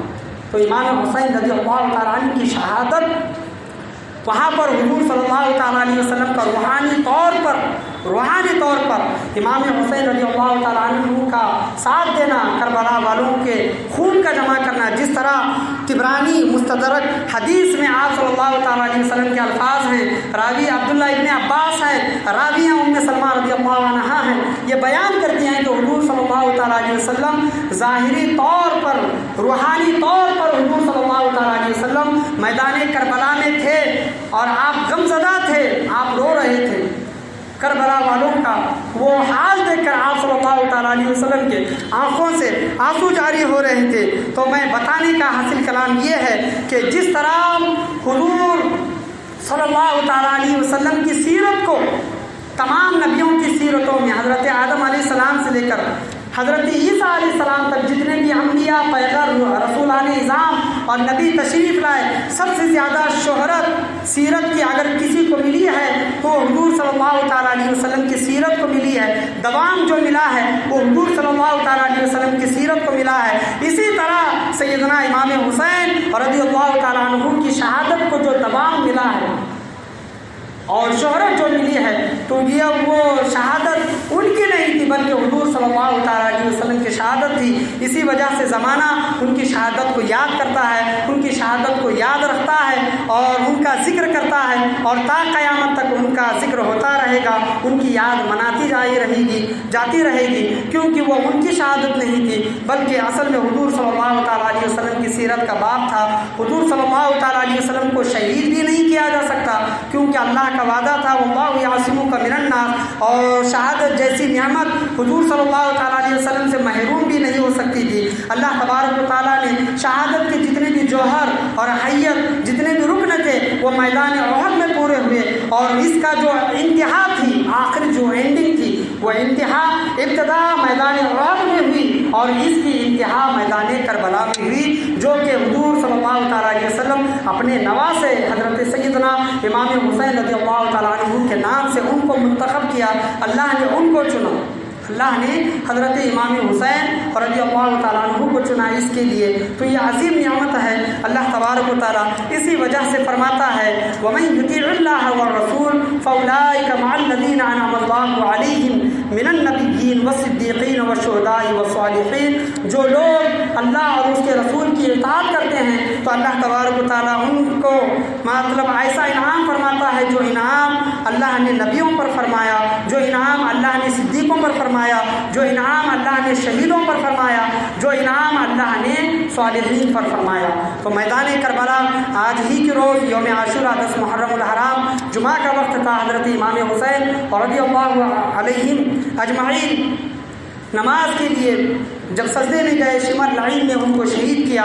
تو میدان کربلا میں ہمیں پیغام کیا ملتا ہے؟ میدان کربلا ہمیں پیغام کیا دیتا ہے؟ امت محمد صلی اللہ علیہ وسلم کو امام حسین اور ان کے گھر والے پیغام کیا دیتے ہیں کہ اے لوگوں، دنیا میں جھوٹ اور سچ ہمیشہ مقابلہ کرتے رہیں، جس طرح شروعات سے حضرت آدم علیہ السلام کے بیٹوں سے چلا آ رہا، حابیل حق پر تھا، قابل مطلب جھوٹ پر تھا، گمراہی پر تھا۔ اسی طرح حضرت ابراہیم علیہ السلام نمرود، حضرت عیسیٰ علیہ السلام اور ان کی قوم، حضرت موسیٰ علیہ السلام اور فرعون، حضور صلی اللہ تعالیٰ علیہ وسلم اور ابو جہل، ابو لہب، کفار مکہ، اسی طرح امام حسین رضی اللہ تعالیٰ علیہ اجمعین اور یزید لعین، اسی طرح تا قیامت تک حق اور جھوٹ کا مقابلہ اسی طرح ہوتا رہے گا۔ جب حق اور جھوٹ کی لڑائی چلے تو تم سچ کا ساتھ دینا، حق کا ساتھ دینا، ہمیشہ حق پر قائم رہنا، حق پر چلنا اور حق بولنے کی کوشش کرنا، حق پر ہمیشہ چلنا، اور امام حسین رضی اللہ تعالیٰ عنہ کے پیغام کو سمجھنے کی کوشش کریں۔ امام حسین رضی اللہ تعالیٰ عنہ کبھی بھی جھوٹ کے سامنے اپنی گردن نہیں جھکائی، اپنا ہاتھ نہیں دیا، منظور یہ کیا اپنے گھر والوں کی قربانی دے دی، اپنی قربانی دے دی۔ اور اللہ کا فرمان ہے کہ اے لوگوں، جب تمہیں اس زمین پر بھیجا جاتا ہے وَلَنَبْلُوَنَّكُمْ بِشَيْءٍ مِّنَ الْخَوْفِ وَالْجُوعِ وَنَقْصٍ مِّنَ الْأَمْوَالِ وَالْأَنفُسِ وَالثَّمَرَاتِ وَبَشِّرِ الصَّابِرِينَ۔ یعنی اے لوگوں، جب اس دنیا میں تمہیں بھیجا جاتا ہے تو تمہیں مال سے، اولاد سے، پھلوں کے کمی سے اور اپنی جان کے نقصان سے، ان تمام چیزوں سے تمہیں ڈرایا جائے گا، دھمکایا جائے گا۔ جو ان چیزوں پر ڈٹ کر رہے گا، اپنے ایمان پر قائم و دائم رہے گا اور صبر کرے گا، اللہ تبارک و تعالیٰ فرماتا ہے وَبَشِّرِ الصَّابِرِينَ، جو انسان صبر کرتا ہے اللہ کی آزمائشوں پر صبر کرتا ہے، اللہ فرماتا ہے کہ اے حبیب انہیں بشارت سنا دو، صابرین کے لیے بشارت ہے، جو صبر کرتے ہیں ان کے لیے بشارت ہے۔ میدان کربلا میں اذانیں دونوں جگہ ہوتی تھی، یزید کے لشکر میں بھی اور امام حسین رضی اللہ عنہ کے خیمے میں بھی۔ نمازیں وہاں بھی پڑھی جاتی تھی، نمازیں یہاں بھی پڑھی جاتی تھی، کلمہ وہاں بھی پڑھا جاتا تھا، کلمہ یہاں بھی پڑھا جاتا تھا۔ فرق کیا ہے؟ اللہ فرماتا ہے نماز جس کے متعلق آج ہم بیان کرتے ہیں، بے شک نماز افضل العبادت ہے، اس کا کوئی انکار نہیں، نماز کی مطلب عظمت کو کم نہیں کیا جا سکتا، نماز کی عظمت کو کم نہیں کیا جا سکتا، نماز افضل العبادت ہے۔ اللہ نماز کے متعلق فرماتا ہے یا ایھا الذین آمنوا استعینوا بالصبر والصلاۃ، اے ایمان والو نماز کے ذریعے اللہ کی مدد چاہو، نماز کے ذریعے اللہ کی مدد چاہو۔ اور اللہ آگے ارشاد فرماتا ہے ان اللہ مع الصابرین، نماز اور صبر کی جگہ یا ایھا الذین آمنوا استعینوا بالصبر والصلاۃ، صبر کا بھی ذکر آیا ہے اور نماز کا بھی ذکر آیا ہے، صبر کے ذریعے اور نماز کے ذریعے اللہ کی مدد چاہو، صبر کے ذریعے اور نماز کے ذریعے۔ اور آگے اللہ تبارک و تعالیٰ ارشاد فرماتا ہے ان اللہ مع الصابرین، بے شک اللہ تبارک و تعالیٰ صبر کرنے والوں کے ساتھ ہے۔ تو میدان کربلا میں جو ہم منظر دیکھتے ہیں، نمازیں وہاں بھی ہو رہی تھی، نمازیں یہاں بھی، کلمہ وہاں بھی پڑھا جا رہا تھا، کلمہ یہاں بھی، لیکن سب ایک جماعت کے ساتھ تھا، وہ جماعت تھی حضرت سیدنا امام حسین، سیدنا امام حسین رضی اللہ علیہ اجمعین کے جماعت کے ساتھ صبر تھا۔ اللہ تبارک و تعالیٰ فرماتا ہے بے شک اللہ تبارک و تعالیٰ صبر کرنے والوں کے ساتھ ہے، اللہ صبر کرنے والوں کے ساتھ ہے، اسی وجہ سے ان کا نام تا قیامت تک ہے۔ کیوں؟ انہوں نے میدان کربلا میں صبر کیا، نماز وہاں بھی پڑھی جا رہی تھی، نماز یہاں بھی پڑھی جا رہی تھی، نماز کا انکار نہیں ہے، لیکن نماز پڑھنے کے ساتھ ساتھ صبر کریں۔ آزمائشوں پر اللہ ہمیں آزماتا ہے، مال سے، اولاد سے، پھلوں کی کمی سے، دہشت سے، بڑے لوگوں کی روب و دبدبے سے، جان کے نقصان سے، جان سے بھی، ونفس من الاموال، جان سے بھی ڈراتا ہے، لیکن ان چیزوں پر صبر کریں اور ڈٹ کر قائم رہیں، اور امام حسین اور کربلا والوں کا پیغام سمجھنے کی کوشش کریں۔ نماز کا دامن کبھی بھی نہ چھوڑیں، نماز کسی بھی صورت میں معاف نہیں ہے، اگر نماز معاف ہوتی تو امام حسین رضی اللہ علیہ اجمعین کبھی بھی نماز کی حالت میں شہید نہیں ہوا۔ کربلا والوں کا حال یہ تھا کہ 3 4 10 دن تک ان کے پاس کھانا اور پانی نہیں تھا، 3 دن کے بھوکے تھے، لیکن نماز کا دامن اور اللہ کے ذکر کا دامن کبھی بھی نہیں چھوڑا۔ اور آج ہم کیسے لوگ ہیں جو ان کا نام تو لیتے ہیں لیکن نماز کا دامن چھوڑ دیتے ہیں؟ امام حسین نے کبھی بھی نماز کا دامن نہیں چھوڑا۔ جب شمر لعین ان کے سینے پر بیٹھا، شمر لعین آپ رضی اللہ عنہ اور آپ علیہ السلام کے سینے پر بیٹھا، تو امام حسین نے کہا کہ اے شمر یہ کیا وقت ہے؟ ظہر کا وقت ہے، جمعہ کا وقت ہے، نماز کا وقت ہے۔ تو امام علیہ السلام نے کہا کہ مجھے نماز پڑھنے کا موقع دو، نماز پڑھنے کا، ایسی حالت جان جانے کا خطرہ ہے، لیکن امام علیہ السلام نے نماز کا دامن کبھی بھی نہیں چھوڑا۔ اور آج ہم نمازیں دھڑلے سے چھوڑ دیتے ہیں۔ نماز کے متعلق صحابہ کرام کا فتویٰ کیا ہے؟ آپ صحابہ کرام فرماتے ہیں کہ ہم کافر اور مسلمان کے درمیان نماز کا چھوڑنا، نماز کو چھوڑنے کا فرق کو سمجھتے ہیں، یعنی جو نماز کو چھوڑتا تھا ہم اس کو کافر سمجھتے تھے۔ امام احمد بن حنبل کا فتویٰ ہے کہ جو کوئی بے نمازی ہے، جان بوجھ کر نماز چھوڑتا ہے، تو اس کو مسلمانوں کے قبروں میں مت دفناؤ، مسلمانوں کی قبروں میں مت دفناؤ۔ تو نماز یہ پیغام ہمیشہ ہمیں دیتی ہے۔ نماز پہلی امتوں میں بھی تھی، آج کی امتوں میں بھی ہے۔ نماز کی اہمیت کو سمجھے، جس طرح ہم ان کا نام لیتے ہیں، بے شک ہم ان کا نام لیتے ہیں، ان کی محبت ہمارے دل کے اندر ہے، لیکن عمل کی کمی ہے، اعمال کی کمی ہے۔ امام حسین رضی اللہ عنہ یہ پیغام دے گئے کہ نماز کا دامن کبھی بھی نہ چھوڑنا۔ نماز آج زیادہ تعداد جو دیکھی جاتی ہے جمعہ کے دن، یوم عاشورہ کے دن، کیوں یوم عاشورہ میں نفل نمازیں پڑھی جاتی ہیں۔ شب برات کے دن، کیوں شب برات میں 6 رکعت نفل نمازیں پڑھی جاتی ہیں۔ وہ 6 رکعتوں میں کیا ہے؟ ایک عمر درازی، ایک رزق میں اضافہ، اور دوسرا جتنی بھی بلا مصیبتیں وغیرہ آتی ہیں وہ تمام دور ہو جاتی ہیں۔ تو ہم لالچی ہیں ہم فائدے کے لیے، اپنے فائدے کے لیے نمازیں پڑھ رہے ہیں۔ عاشورہ کی نماز نفل نماز ہے، شب برات کی نماز نفل نماز ہے، اس کی عظمتوں کو میں کم نہیں کر رہا، نہ اس کا انکار کر رہا ہوں، بے شک یہ حق ہے، پڑھنی چاہیے، لیکن نفل نمازیں سے بھی بڑھ کر افضل العبادتیں جو ہیں وہ فرض نمازیں ہیں، واجب نمازیں ہیں۔ آج ہم مسجد میں جمع ہوتے ہیں، اگر کسی نے یہ کہا کہ آج آپ مطلب 6 رکعت نماز پڑھ لیں گے، آئندہ آنے والے سال تک نہیں مریں گے، تو خوش ہو جاتا ہے انسان، چلو 6 رکعت نماز پڑھ لیں۔ آج آپ 6 رکعت نماز پڑھ لیں تو آپ کے پورے گناہ، 1 سال کے گناہ معاف ہو جائیں گے، آدمی خوش ہو جاتا ہے، چلو آج 6 رکعت نماز پڑھ لیں گے اور پورے گناہ، پورے سال کے گناہ ہمارے معاف ہو جائیں گے۔ تو سنی حضرات کا، خاص کر میں نام لے کر کہہ رہا ہوں، اگر کسی کو برا لگے تو معافی چاہتا ہوں، ہم شارٹ کٹ کا راستہ تلاش کرتے ہیں۔ شارٹ کٹ کس طرح ملے یہ دیکھتے ہیں۔ مصیبتیں جھیلنا ہمارے بس کی بات نہیں، امتحان دینا، اللہ کی آزمائشوں پر پورا اترنا ہمارے بس کی بات نہیں۔ وہ امام حسین، ان کے نانا جان، ان کے امی جان، ان کے بابا جان، ان کے بھائی جان مستجاب الدعوات تھے، ان کی دعائیں قبول ہوتی تھی۔ اگر وہ کہتے کہ اے باری تعالیٰ آسمان سے بارش برسا، تو اللہ تبارک و تعالیٰ ان کی دعاؤں کے ذریعے آسمان سے بارش برساتا۔ اگر وہ دعا کرتے کہ اے باری تعالیٰ میرے بیٹے امام حسین کو اتنی آزمائشوں میں مت ڈال، کیا ان کی دعائیں قبول نہیں ہوتی؟ اللہ کیا ان کی دعاؤں کو قبول نہیں فرماتا؟ حضور صلی اللہ علیہ وسلم دعا کرتے، یا پھر حضرت فاطمہ الزہرا، حضرت علی رضی اللہ تعالیٰ عنہ، حضرت امام حسن، اگر وہ دعا کرتے کہ میرے بھائی کو، میرے بیٹے کو ان مصیبتوں میں، ان مشکلوں میں، ان آزمائشوں میں مت ڈال، کہ اللہ ان کی دعاؤں کو قبول نہیں فرماتا۔ وہ جانتے ہیں اگر کسی کو بلند مقام و مرتبہ ملنا ہے تو اتنی بڑی آزمائش دینا پڑتا ہے، اتنا بڑا امتحان دینا پڑتا ہے، تب جا کر اتنا بڑا نام ہوتا ہے۔ امام حسین کا نام اسی طرح بڑا نام نہیں ہے، امام حسین کا نام، مقام و مرتبہ اسی وجہ سے بڑا نہیں ہے۔ ایک 6 مہینے کے بچے کو شہید کروانا یہ ہر کسی کے بس کی بات نہیں ہے، یاد رکھیے۔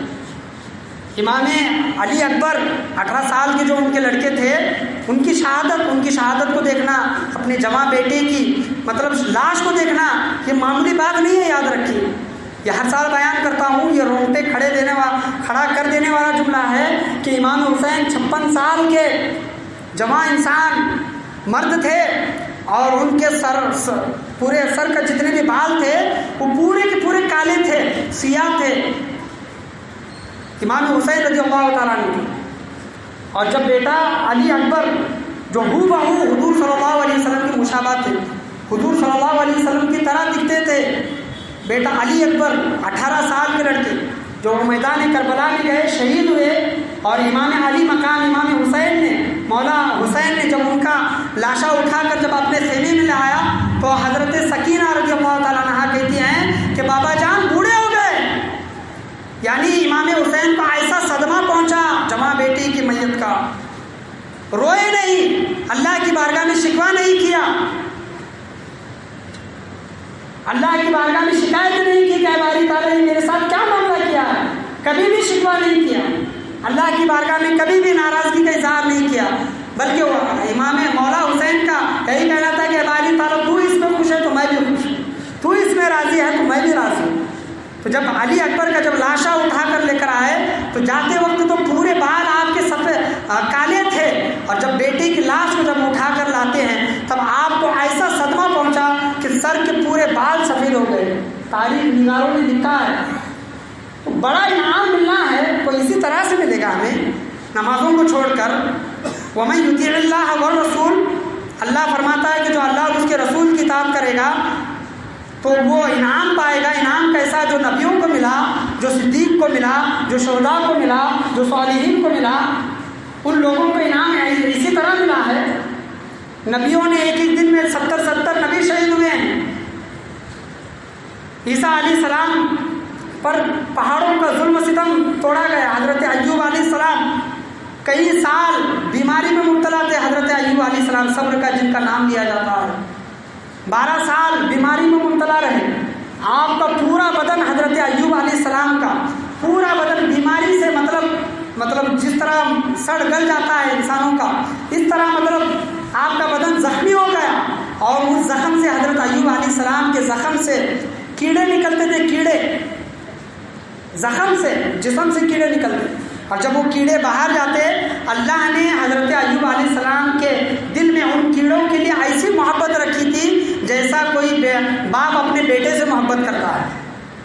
وہ کیڑے جب باہر جاتے حضرت ایوب علیہ السلام ان کیڑوں کو لے کر اپنے جسم پر رکھتے، اور ایوب علیہ السلام کہتے کہ اے کیڑوں، اللہ نے تمہارا رزق یہاں رکھا ہے، اللہ نے تمہارا رزق یہاں رکھا ہے، نعمتیں، انعام، اکرام، عظمتیں جو بھی ملنا ہے آسانی سے نہیں ملتی، یاد رکھیں، کبھی بھی یاد رکھیں، آسانی سے نہیں ملتی، بہت بڑا آزمائش اور امتحان دینا پڑتا ہے۔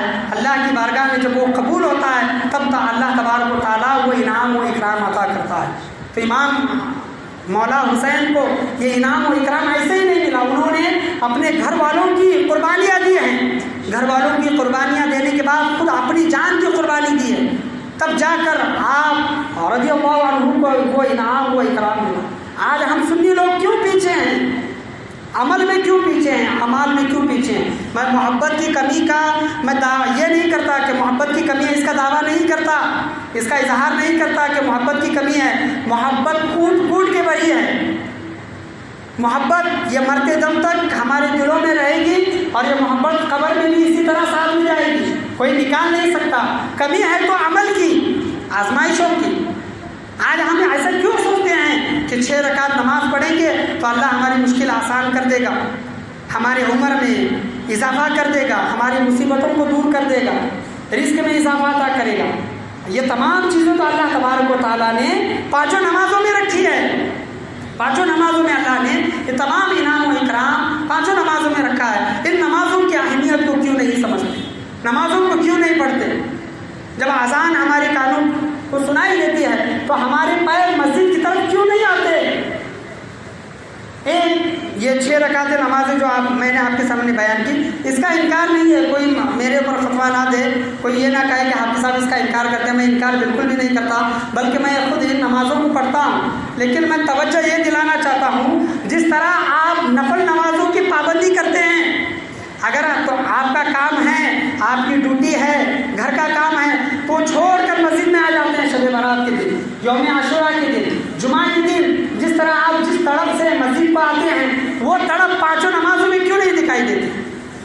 مولا حسین کا پیغام آپ کو کیوں نہیں سمجھ میں آتا؟ مولا حسین کے گھر میں، گھرانے میں، اہل بیت میں، کربلا میں جو تھے، کوئی ایک شخص ایسا نہیں تھا جو نماز کو چھوڑنے والا ہو، بلکہ ہر کوئی نماز کا پابند تھا۔ رات بھر، جس دن صبح مطلب دوپہر میں شہید ہونا ہے، پوری رات بیٹھ کر اہل بیت اطہار نے عبادتیں کی، اللہ کی بارگاہ میں عبادتیں کی، اللہ کا ذکر کیا۔ اس پیغام کو ہم کیوں نہیں سمجھتے؟ صرف ہم نے نمازوں کو شب برات، یوم عاشوراء، جمعہ اور رمضان ہی میں مطلب منتخب کیوں کیا ہے، اہمیت کیوں دی ہے؟ باقی کے 5 نمازیں ہمارے لیے کیا معنی رکھتی ہیں؟ نمازوں کی پابندی کریں، اپنی مسجدوں کو آباد کریں۔ جب انسان اللہ کے گھر کو آباد کرتا ہے تو اللہ اس کے گھر کو آباد رکھتا ہے، شاد و آباد رکھتا ہے۔ آج گھروں میں جو پریشانیاں ہیں، جو مصیبتیں ہیں، وَمَن يُطِيعِ اللَّهَ وَالرَّسُولَ، اس پیمانے پر ہم کھڑے نہیں اترتے۔ وَمَن يُطِيعِ اللَّهَ وَالرَّسُولَ، اللہ اور اس کے رسول کی اطاعت نہیں کرتے۔ اور اطاعت کس میں ہے؟ ان کی پیروی میں ہے، ان کی بات ماننے میں، ان کے طریقے پر چلنے میں ہے۔ تو نمازوں کا اہتمام کریں، صرف رمضان ہی میں مسجدوں کو نہ بھریں، جمعہ ہی میں مسجدوں کو نہ بھریں، یوم عاشوراء اور شب برات، شب قدر ہی میں مسجدوں کو نہ بھریں، بلکہ اس کے علاوہ جتنی بھی روزانہ 5 وقت کی نمازیں ہوتی ہیں، اپنا رخ مسجد کی طرف کریں اور نمازوں کے لیے آئیں۔ یاد رکھیں آنے والے 5-10 سال میں ہماری نسل اس طرح تباہ و برباد ہو کہ ہم پچھتائیں گے اگر ہم ابھی سے نماز کے عادی نہیں ہوں گے، اللہ اور اس کے رسول کا فرمان نہیں مانیں گے۔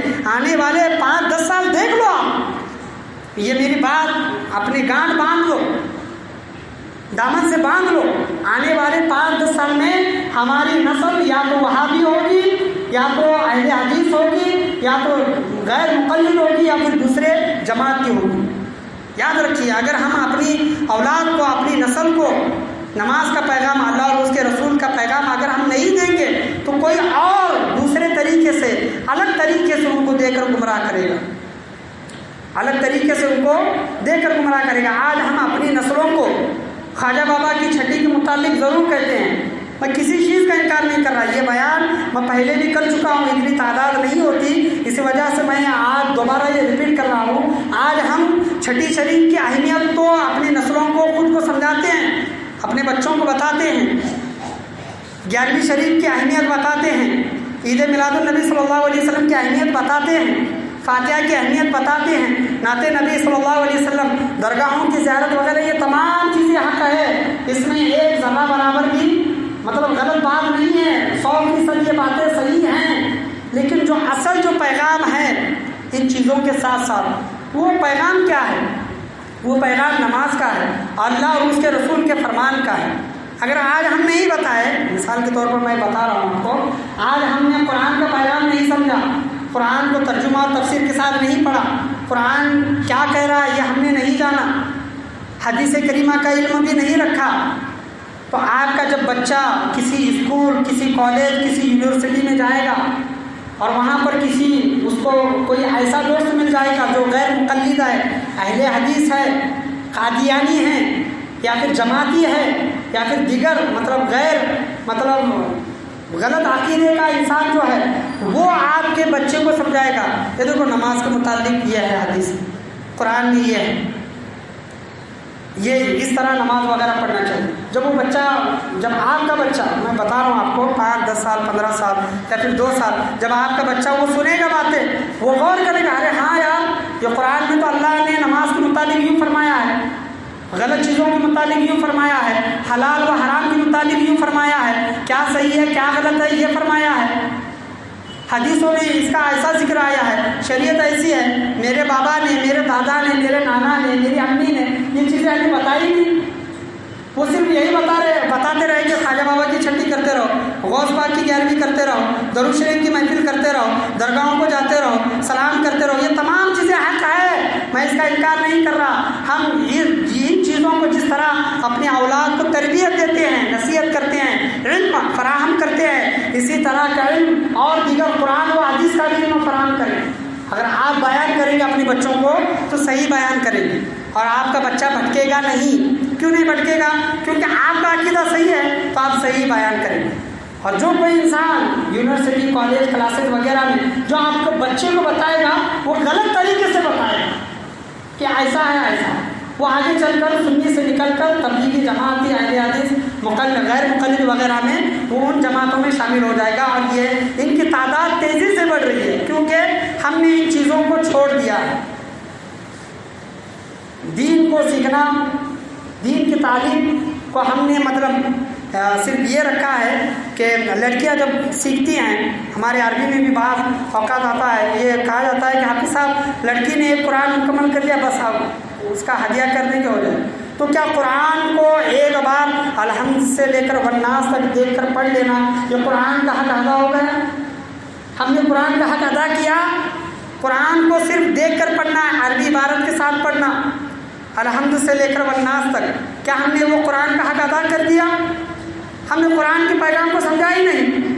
ہمیں حدیثیں کتنی یاد آئیں، ہم اپنے بچوں کو حدیثیں کتنی بیان کرتے ہیں، ان چیزوں کا ذکر نہیں ہے۔ تو ان چیزوں پر سمجھنے کی اور عمل کرنے کی ضرور کوشش کریں۔ اور دوسری چیز، میدان کربلا میں ایسا منظر تھا کہ شہداؤں کے سر نیزے پر لگائے ہوئے تھے، لیکن اس دوران بھی اہل بیت اطہار کی گھر والی جو تھی اور خواتین جو تھی، حضرت زینب رضی اللہ تعالیٰ عنہ اور دیگر شہر بانو رضی اللہ تعالیٰ عنہ، حضرت سکینہ رضی اللہ تعالیٰ عنہ، انہوں نے کبھی بھی پردے کا دامن نہیں چھوڑا، ہمیشہ پردے میں رہے۔ علماء کرام فرماتے ہیں کہ حضرت زینب رضی اللہ تعالیٰ عنہ اور ان کے ساتھ دیگر عورتوں کو جب لشکر کے آگے جب رکھا گیا تو حضرت زینب نے عرض کی کہ ہمارے جتنے بھی شہداء کے سر ہیں، ان کے سروں کو جو تم نے نیزے پر رکھا ہے، ان سروں کو آگے رکھا جائے۔ کیوں؟ ان سروں کو آگے رکھو اور ہمیں پیچھے رکھو، کیونکہ لوگوں کی نظر ان کے سروں پر پڑے، ہمارے چہرے پر نہ پڑے، ہمارے چہروں پر، ہمارے سروں پر نہ پڑے۔ اللہ کے ہمارے نانا نے یہ پیغام دیا ہے کہ ہمیشہ پردے میں رہنا، تو ہم اپنی گھر کی عورتوں کو، بہو بیٹیوں کو پردے کی کتنی تاکید کرتے ہیں۔ پردے کا نام یہ نہیں ہے کہ صرف اتنا پورا بدن ڈھانک لینا، پردہ پورا یہ ہوتا ہے کہ جب پورا چہرہ بھی ڈھانکا جائے۔ پہلے کے زمانے میں عورت کا جسم دیکھا جاتا تھا اور گناہوں کی طرف لوگ ملوث اور گناہوں کی طرف متوجہ ہوتے تھے جسم دیکھ کر، لیکن آج کا زمانہ یہ نہیں ہے، عورت کا چہرہ دیکھ کر لوگ گناہوں میں پڑتے ہیں۔ تو جس طرح عورت کا بدن ڈھانکنے کا حکم ہے، اسی طرح چہرہ بھی ڈھانکنے کا حکم ہے۔ چہرہ بھی ڈھانکے اور اپنے گھر کی بہو بیٹیوں کو یہ پیغام دے۔ امام حسین رضی اللہ علیہ اجمعین، ان کے گھر والے، ان کے گھر کی بہو بیٹیاں، ان کے گھر کی عورتیں پردے کا کیسا اہتمام کرتی تھی۔ رنج و غم کا ان پر پہاڑ ٹوٹ پڑا ہے، ان کے بھائی، ان کے بیٹے، ان کے بھتیجے، ان کے شوہر شہید ہوئے ہیں، لیکن اس کے باوجود بھی وہ پردے کا دامن نہیں چھوڑتی، اس کے باوجود بھی وہ پردے کا دامن نہیں چھوڑتی۔ تو ان کے پیغام کو اپنی گھر کی بہو بیٹیوں تک لے جانے کی ہمیں کوشش کرنی چاہیے۔ ہمیشہ سچ بولے اور نماز کا دامن ہمیشہ قائم و دائم رکھے، نمازوں میں بھی گھروں میں بھی نماز کا اہتمام کرے اور نمازوں کا دامن ہمیشہ اپنے ہاتھ سے دامن تھامے رکھے۔ علم دین سیکھنے اور سکھانے کی ضرور کوشش کرے۔ آج سنیت کے پاس علم دین کی کمی ہے، اسی وجہ سے سنی گمراہ ہو رہا ہے۔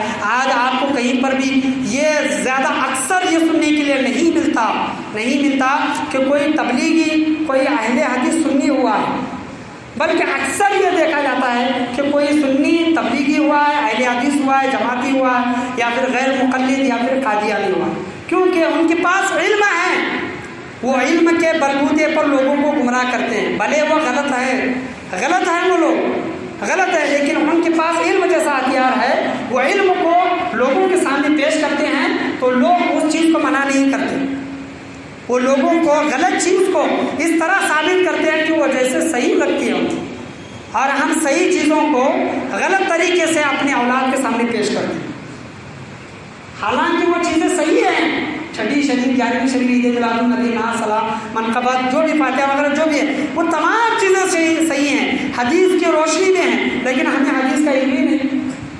نعت پڑھنا حدیث سے ثابت ہے، اس کا علم نہیں ہم پیش نہیں کر سکتے۔ فاتحہ دینا یہ ایصال ثواب کا ایک ایصال ثواب کی شکل ہے، لیکن ہم حدیثوں کے ذریعے ثابت نہیں کر سکتے۔ یہ تمام چیزیں ہیں، یہ جو چھٹی شریف ہے، 11ویں شریف ہے، عید میلاد پر خوشی منانا ہے، یہ تمام چیزیں حدیثوں کے ذریعے ثابت کی جا سکتی ہے، لیکن ہم ثابت کرتے نہیں، لوگ گمراہ ہوتے ہیں۔ علم کی کمی، ہمارے پاس اعمال اور علم کی کمی ہے، محبت کی کمی نہیں ہے۔ محبت ہمارے اندر بھرپور بھری گئی ہے اور نسلوں سے یہ محبت چلی آ رہی ہے، محبت اسی طرح قائم و دائم رہے گی، لیکن آنے والی نسلوں کے اندر یہ محبت رہے گی یا پھر نہیں رہے گی، یہ گارنٹی ہم نہیں دے سکتے۔ لیکن اگر ہم اپنی نسلوں کا ابھی سے ان کو ہدایت نہیں دیں گے، ان کو صحیح طریقے پر نہیں چلائیں گے، کل وہی نسلیں آگے چل کر دیوبندی، وہابی، غیر مقلد، اہل حدیث، جماعتی یا پھر قادیانی یہ بنے گی، اور اس کے ذمہ دار ہم لوگ ہوں گے، ہم سے پوچھو گی، کیونکہ گھر کا ہر مرد بڑا ہوتا ہے، حاکم ہوتا ہے، اور ہر مرد کو اللہ تبارک و تعالیٰ قیامت کے دن سوال کرے گا کہ پورا گھر تمہارے اندر تھا، زیر نگرانی تھا، ماتحت تھا، تم نے کیا کیا، اپنے گھر والوں کو کس طرح تربیت کی۔ تو یہ تمام چیزیں حساب و کتاب ہونا ہے۔ تو مولا حسین کا پیغام سمجھے، میدان کربلا میں جو انہوں نے قربانیاں دی، وہ قربانیاں کوئی معمولی قربانیاں نہیں تھی، بہت ہی بڑی اور عظیم قربانیاں تھی۔ اپنے گھر والوں کی قربانیاں دینا، اپنی بیٹوں کی، اپنے بھتیجوں کی، اپنے بھانجوں کی اور اپنے دوست و احباب کی قربانی دینا یہ کوئی معمولی بات نہیں ہے۔ اسلام قربانی مانگتا ہے، قربانی دے کر ہی یہ اسلام اتنا پھیلا ہے، بغیر قربانی کے اسلام نہیں پھیلا۔ تو قربانی اگر ہم دیں گے تو ہم اپنے دین کا کام کریں گے، سنیت کا کام کریں گے۔ تو مولا حسین کے اس پیغام کو سمجھنے کی کوشش کریں۔ جو اللہ کے نام پر قربان ہوتا ہے وہ ہمیشہ قائم و دائم رہتا ہے، اللہ اس کو ہمیشہ کے لیے زندگی، مر تو جاتا ہے وہ 50 60 70 سال میں، لیکن اس کا نام قیامت تک رہتا ہے، مثال کے طور پر خنزیر کتے کے بچے ایک وقت میں اگر پیدا ہوتے ہیں تو 10 20 15 اس طرح پیدا ہوتے ہیں. خنزیر سور کے بچے بھی اگر پیدا ہوتے ہیں تو 10 20 15 پیدا ہوتے ہیں. تو آج آپ دیکھ سکتے ہیں. اور بکری جو بچہ پیدا کرتی ہے ایک یا پھر زیادہ سے زیادہ 2. گائے بھینس بچے جو پیدا کرتے ہیں ایک یا پھر زیادہ سے زیادہ 2، جو حلال جانور ہیں. اور وہ جانور جو ایک وقت میں 20 25 یا پھر 15 12 بچے پیدا کرتا ہے. تو آپ دیکھ سکتے ہیں کہ کہیں بھی آپ ایک کنبہ ایک طرح کا بھیڑ وغیرہ دیکھ لیں تو کہیں بھی آپ کو اتنی زیادہ تعداد کتوں کی یا پھر خنزیر وغیرہ کی نہیں دکھی. اور آپ بازار وغیرہ جائیں گے تو آپ ایک لمبی قطار بکریوں کی، بھینسوں کی، گائیوں کی، اونٹوں کی ایک لمبی تعداد دیکھ سکتے ہیں. کیوں؟ کیونکہ بکری کو جو ذبح کیا جا رہا ہے وہ اللہ کے نام پر ذبح کیا جا رہا ہے. گائے کو، بھینس کو جو ذبح کیا جا رہا ہے، اونٹ کو جو حلال جانوروں کو جو ذبح کیا جا رہا ہے وہ اللہ کے نام پر ذبح کیا جا رہا ہے. اور جو اللہ کے نام پر ذبح ہوتا ہے اللہ تبارک و تعالیٰ اس میں برکتیں عطا کرتا ہے. یزید کا لشکر، یزید کا خاندان بڑا تھا. امام حسین رضی اللہ عنہ ان کا پورا سید گھرانہ پورا کی پورا شہید ہو گیا. لیکن ایک سید امام زین العابدین ایک فرد بچے تھے اور ان کی نسل سے پورے سید زادے ابھی جو بھی دنیا میں دکھائی دیتے ہیں، پوری نسل سید جو نسل دکھائی دیتی ہے وہ ایک شخصیت حضرت سیدنا امام زین العابدین. کیوں؟ کیونکہ امام حسین اپنے گھر والوں کو اور خود بھی جو اپنا سر کٹایا وہ اللہ کے نام پر کٹایا. اسی وجہ سے اللہ نے ان کا نام قیامت تک جاری و ساری رکھا. ان کے خاندان میں ایسی برکتیں عطا کی. آج آپ دنیا کے کہیں، دنیا کے کسی بھی کونے میں چلے جائیں تو سید زادے آپ کو دکھائی دیتی ہے. کیوں؟ کیونکہ وہ اللہ کے نام پر قربان ہوئی. اسی طرح جانور جو اللہ کے نام پر قربان ہوتے ہیں اللہ تبارک و تعالیٰ ان کے اندر برکت اور برکتیں اتارتا ہے، وسعتیں ڈالتا ہے. اسی طرح سے اسلام قربانیاں مانگتا ہے. قربانیاں دیے بغیر ہم کبھی بھی آگے نہیں بڑھ سکتے. آج جو سنیت کا حال ہے مرج میں دیکھ لیجئے، 20-25 سال پہلے ہمارے مسجدیں کتنی تھی، ان کی مسجدیں کتنی تھی. آج ہمارے مسجدیں کتنی ہیں، ان کی مسجدیں کتنی ہیں. آنے والے 10-15 سال میں ہماری مسجدیں کتنی ہوں گی اور ان کی کتنی ہوں گی. فیوچر کا بھی خیال کریں، مستقبل کا بھی خیال کریں اور اس کی تیاری کریں. جس طرح ہم اپنے بچوں کو اپنی محنت سے اپنے بچوں کو ڈاکٹر، انجینئر، وکیل وغیرہ بناتے ہیں. جب ماں باپ اپنی محنت سے بچے کو ڈاکٹر، انجینئر بنا سکتا ہے تو اپنی محنت سے بچوں کو باجماعت نمازی کیوں نہیں بنا سکتا؟ جب اتنا بڑا مرحلہ ڈاکٹر اور انجینئر کا ہوتا ہے، یہ بننے کے لیے کوئی معمولی آسان بات نہیں ہے، اتنی محنت و مشقت کرنا پڑتا ہے. تو ماں باپ اپنے بچوں کو یہ بنا سکتے ہیں تو نمازی کیوں نہیں بنا سکتے؟ دین کا علم بردار کیوں نہیں بنا سکتے؟ جب بچے کو دنیا کی تعلیم دے سکتے ہیں تو قرآن و حدیث کی تعلیم کیوں نہیں دے رہے؟ قرآن و حدیث سے ہم پیچھے کیوں ہیں؟ اس کا علم ہمارے پاس کیوں نہیں ہے؟ آج شاہی علی رضا مسجد میں 90 محفلوں سے زیادہ ہو گئی.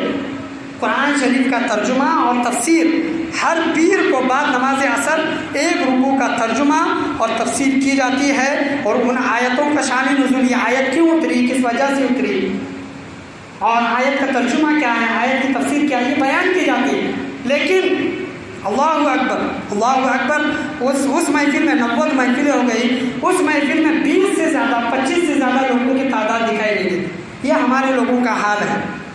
خود تو بیٹھ کر قرآن نہیں پڑھتے، خود تو قرآن کو نہیں سمجھتے، خود تو قرآن کو ترجمہ اور تفسیر کے ساتھ نہیں پڑھتے. لیکن ہفتے میں جو ایک بار محفل ہوتی ہے 15-20 منٹ، زیادہ سے زیادہ 25 منٹ اور لگتے ہیں.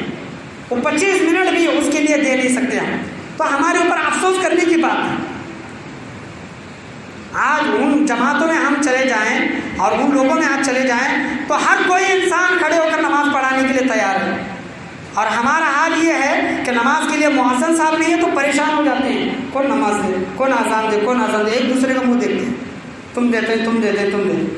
اور امام صاحب 5 منٹ یا پھر 2 منٹ زیادہ دیر ہو جائے تو پریشان ہو جاتے ہیں، نماز کون پڑھائے. آج ہم کو نماز تک پڑھانی نہیں آتی بھی ہے تو ہمت نہیں کرتی. تو یہ ہمیں کس طرح حاصل ہوگا؟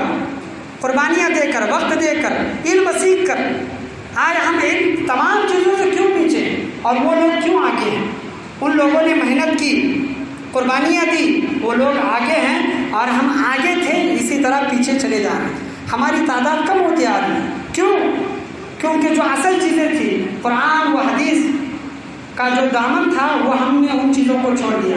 حضور صلی اللہ علیہ وسلم اہل بیت اطہار کے متعلق کیا فرماتے ہیں؟ حجت الوداع کے وقت، اے لوگوں، صحابہ کرام کا مجمع ہے، لاکھ سوا لاکھ کا صحابہ کرام کا مجمع ہے، صحابہ کرام سے حضور فرماتے ہیں کہ اے لوگوں، اللہ کے مرضی سے میں اس دنیا سے جا رہا ہوں، لیکن تمہارے اندر میں دو چیزیں چھوڑ کر جا رہا ہوں، دو چیزیں، ایک میرے اہل بیت اور دوسرا قرآن۔ حضور کیا فرما رہے ہیں؟ ایک میرے اہل بیت اور ایک قرآن، ان دونوں کا دامن تم کبھی بھی نہیں چھوڑنا۔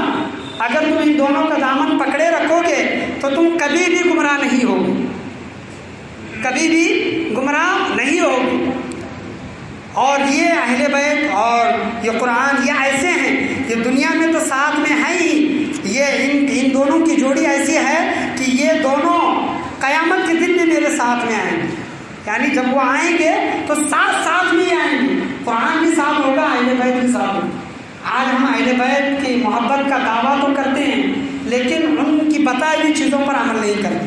انہوں نے قربانیاں دی، ان کی زندگیوں سے ہم سیکھنے کی کوشش نہیں کرتے۔ اہل بیت اطہار کا دامن بھی تھامے رکھیں، یہ بھی ضروری ہے، قرآن کریم کا دامن بھی تھامے رکھیں۔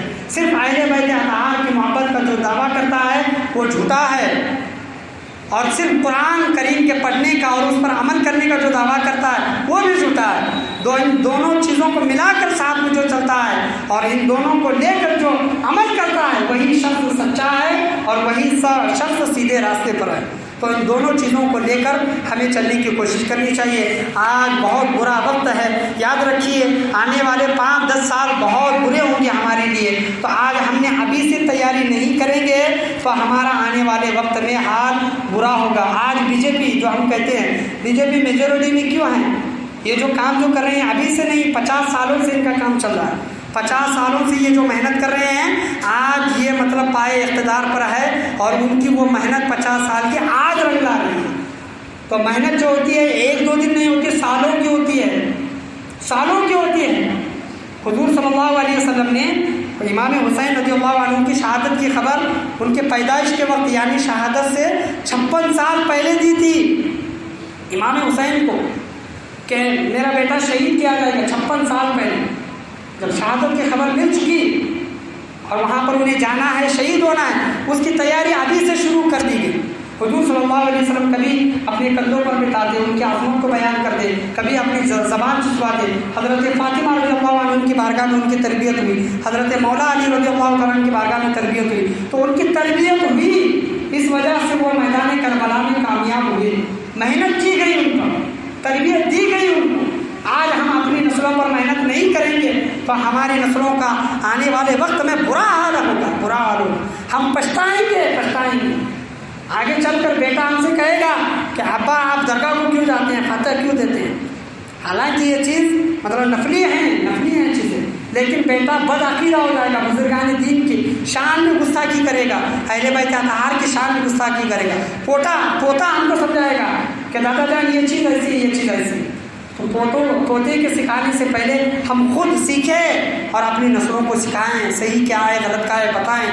کچھ نہیں ہے، 50-60 سالہ زندگی ہے، مر جائیں گے، قبر میں چلے جائیں گے۔ قبر کی زندگی لمبی ہے، بہت لمبی ہے، اس سے بھی بڑی زندگی لمبی زندگی حشر کی ہے۔ 50 سال کا ایک دن ہوگا، 50 سال کا ایک دن ہوگا، تو ہم وہ حساب و کتاب کس طرح دیں گے؟ یہ زندگی تو کس طرح کٹ جائے گی، گزر جائے گی، لیکن وہ حساب و کتاب کا دن لمبا ہے۔ قبر کا زندگی جو حشر کی جو زندگی ہے، قبر کی زندگی ہے، وہ بہت لمبی ہے۔ اس زندگی کی تیاری کرنے کی توفیق کریں، تو کوشش کریں۔ اللہ تبارک و تعالیٰ سے میں یہی دعا کرنا چاہوں گا کہ اللہ تبارک و تعالیٰ ہم تمام لوگوں کو بولنے اور سننے سے زیادہ عمل کرنے کی توفیق عطا فرمائے۔ اور پیغام کربلا کیا ہے؟ پیغام کربلا آج بھی ہمیں کیا پیغام دیتی ہے، اس پیغام کو سمجھنے کی ہمیں اللہ تبارک و تعالیٰ ہم تمام لوگوں کو توفیق و رفیق عطا فرمائے۔ قرآن کو کھولیں، قرآن کو سمجھیں، حدیثوں کو اردو عبارت میں پڑھیں۔ حدیثوں کو سمجھیں، حدیثوں کا علم رکھیں، یہ ہمارے لیے ضروری ہے۔ یہ کوئی بڑی بات نہیں ہے کہ آپ ایک مہینے میں 10 قرآن دیکھ کر ختم کرتے ہیں، 20 قرآن دیکھ کر ختم کرتے ہیں۔ بڑی بات تو یہ ہے کہ آپ قرآن کو ترجمہ اور تفسیر کے ساتھ پڑھیں اور اس کے پیغام کو سمجھیں، لوگوں کو بتائیں کہ دیکھو قرآن میں یہ چیز حلال ہے، حرام ہے، قرآن میں اللہ نے اس کے مطابق یہ فرمایا ہے، یہ اصل چیز ہے۔ عربی عبارت تو آج میں آپ کے سامنے جو بھی بیان کر رہا ہوں یہ آپ کو سمجھ میں آ رہا ہے کہ نہیں آ رہا ہے؟ اگر یہی چیز میں عربی میں بیان کرتا، عربی تو آتی نہیں لیکن مثال کے طور پر بولا، عربی میں بیان کرتا کیا آپ کو سمجھ میں آتی؟ جمعہ کا خطبہ کھڑے ہو کر عربی میں پڑھا جاتا، کیا آپ کو سمجھ میں آتا ہے؟ نہیں آتا، لیکن اس کا ثواب ہے۔ قرآن کو جو دیکھ کر پڑھتے ہیں، خطبے کو جو سنتے ہیں، اس کا ثواب اللہ نے رکھا ہے، لیکن قرآن کا اصل پیغام جو ہے اس کا پیغام ترجمہ اور تفسیر کے ساتھ سمجھنا وہ سب سے بڑی بات ہے اور وہ سب سے بڑا پیغام ہے، اور اس میں سب سے زیادہ ثواب اللہ تبارک و تعالیٰ نے رکھا ہے۔ اللہ تبارک و تعالیٰ سے دعا ہے کہ اللہ تبارک و تعالیٰ ہم تمام لوگوں کو بولنے اور سننے سے زیادہ عمل کرنے کی توفیق عطا فرمائے، اور پیغام کربلا ہم تمام لوگوں کو سمجھنے کی توفیق و رفیق عطا فرمائے۔ پنجگانہ با جماعت نمازیں ہمیں ادا کرنے کی توفیق و رفیق عطا فرمائے، اپنی مسجدوں کو آباد کرنے کی توفیق عطا فرمائے۔ آج ہم اپنی خود کی مسجدوں میں نہیں آتے تو وہ لوگ آ کر قبضہ کرتے ہیں، بعد میں ہم پچھتاتے ہیں کہ وہ مسجد ان کے ہاتھ میں چلی گئی، پھر رونا روتے ہیں، کچھ فائدہ نہیں۔ تو ہم اپنی مسجدوں پر اگر اس کو دوام دینا چاہتے ہیں، اس کو قائم رکھنا چاہتے ہیں، تو اس کو آباد کرنا، اپنی مسجدوں کو آباد کرنا بہت ضروری ہے۔ اللہ تبارک و تعالیٰ ہم تمام لوگوں کو اپنی مسجدیں آباد کرنے کی توفیق عطا فرمائے۔ اللہ تبارک و تعالیٰ ہم تمام لوگوں کی مسجدیں، مدرسے، خانقاہوں کی اللہ تبارک و تعالیٰ حفاظت عطا فرمائے، اور علم دین سیکھنے اور سکھانے کی توفیق رفیق عطا فرمائے۔ اللہ تبارک و تعالیٰ سے دعا ہے کہ اللہ تبارک و تعالیٰ پیغام کربلا آج کیا صدا دیتی ہے، امام حسین رضی اللہ تعالیٰ ان کے گھر والے ہمیں کیا صدا دیتے ہیں، ان صدا کو، ان پیغام کو سمجھنے کی توفیق و رفیق عطا فرمائے۔ اسلام کبھی بھی قربانیوں کے بغیر سر بلند نہیں ہوا، ہمیشہ قربانیاں مانگتا ہے، تو ہمیں قربانیاں دینے کی اللہ تبارک و تعالیٰ ہم تمام لوگوں کو توفیق و رفیق عطا فرمائے۔ وقت پڑنے پر وقت کی، مال پڑنے پر مال کی، جان پڑنے پر جان کی قربانی ہمیں دینے کی اللہ تبارک و تعالیٰ توفیق و رفیق عطا فرمائے۔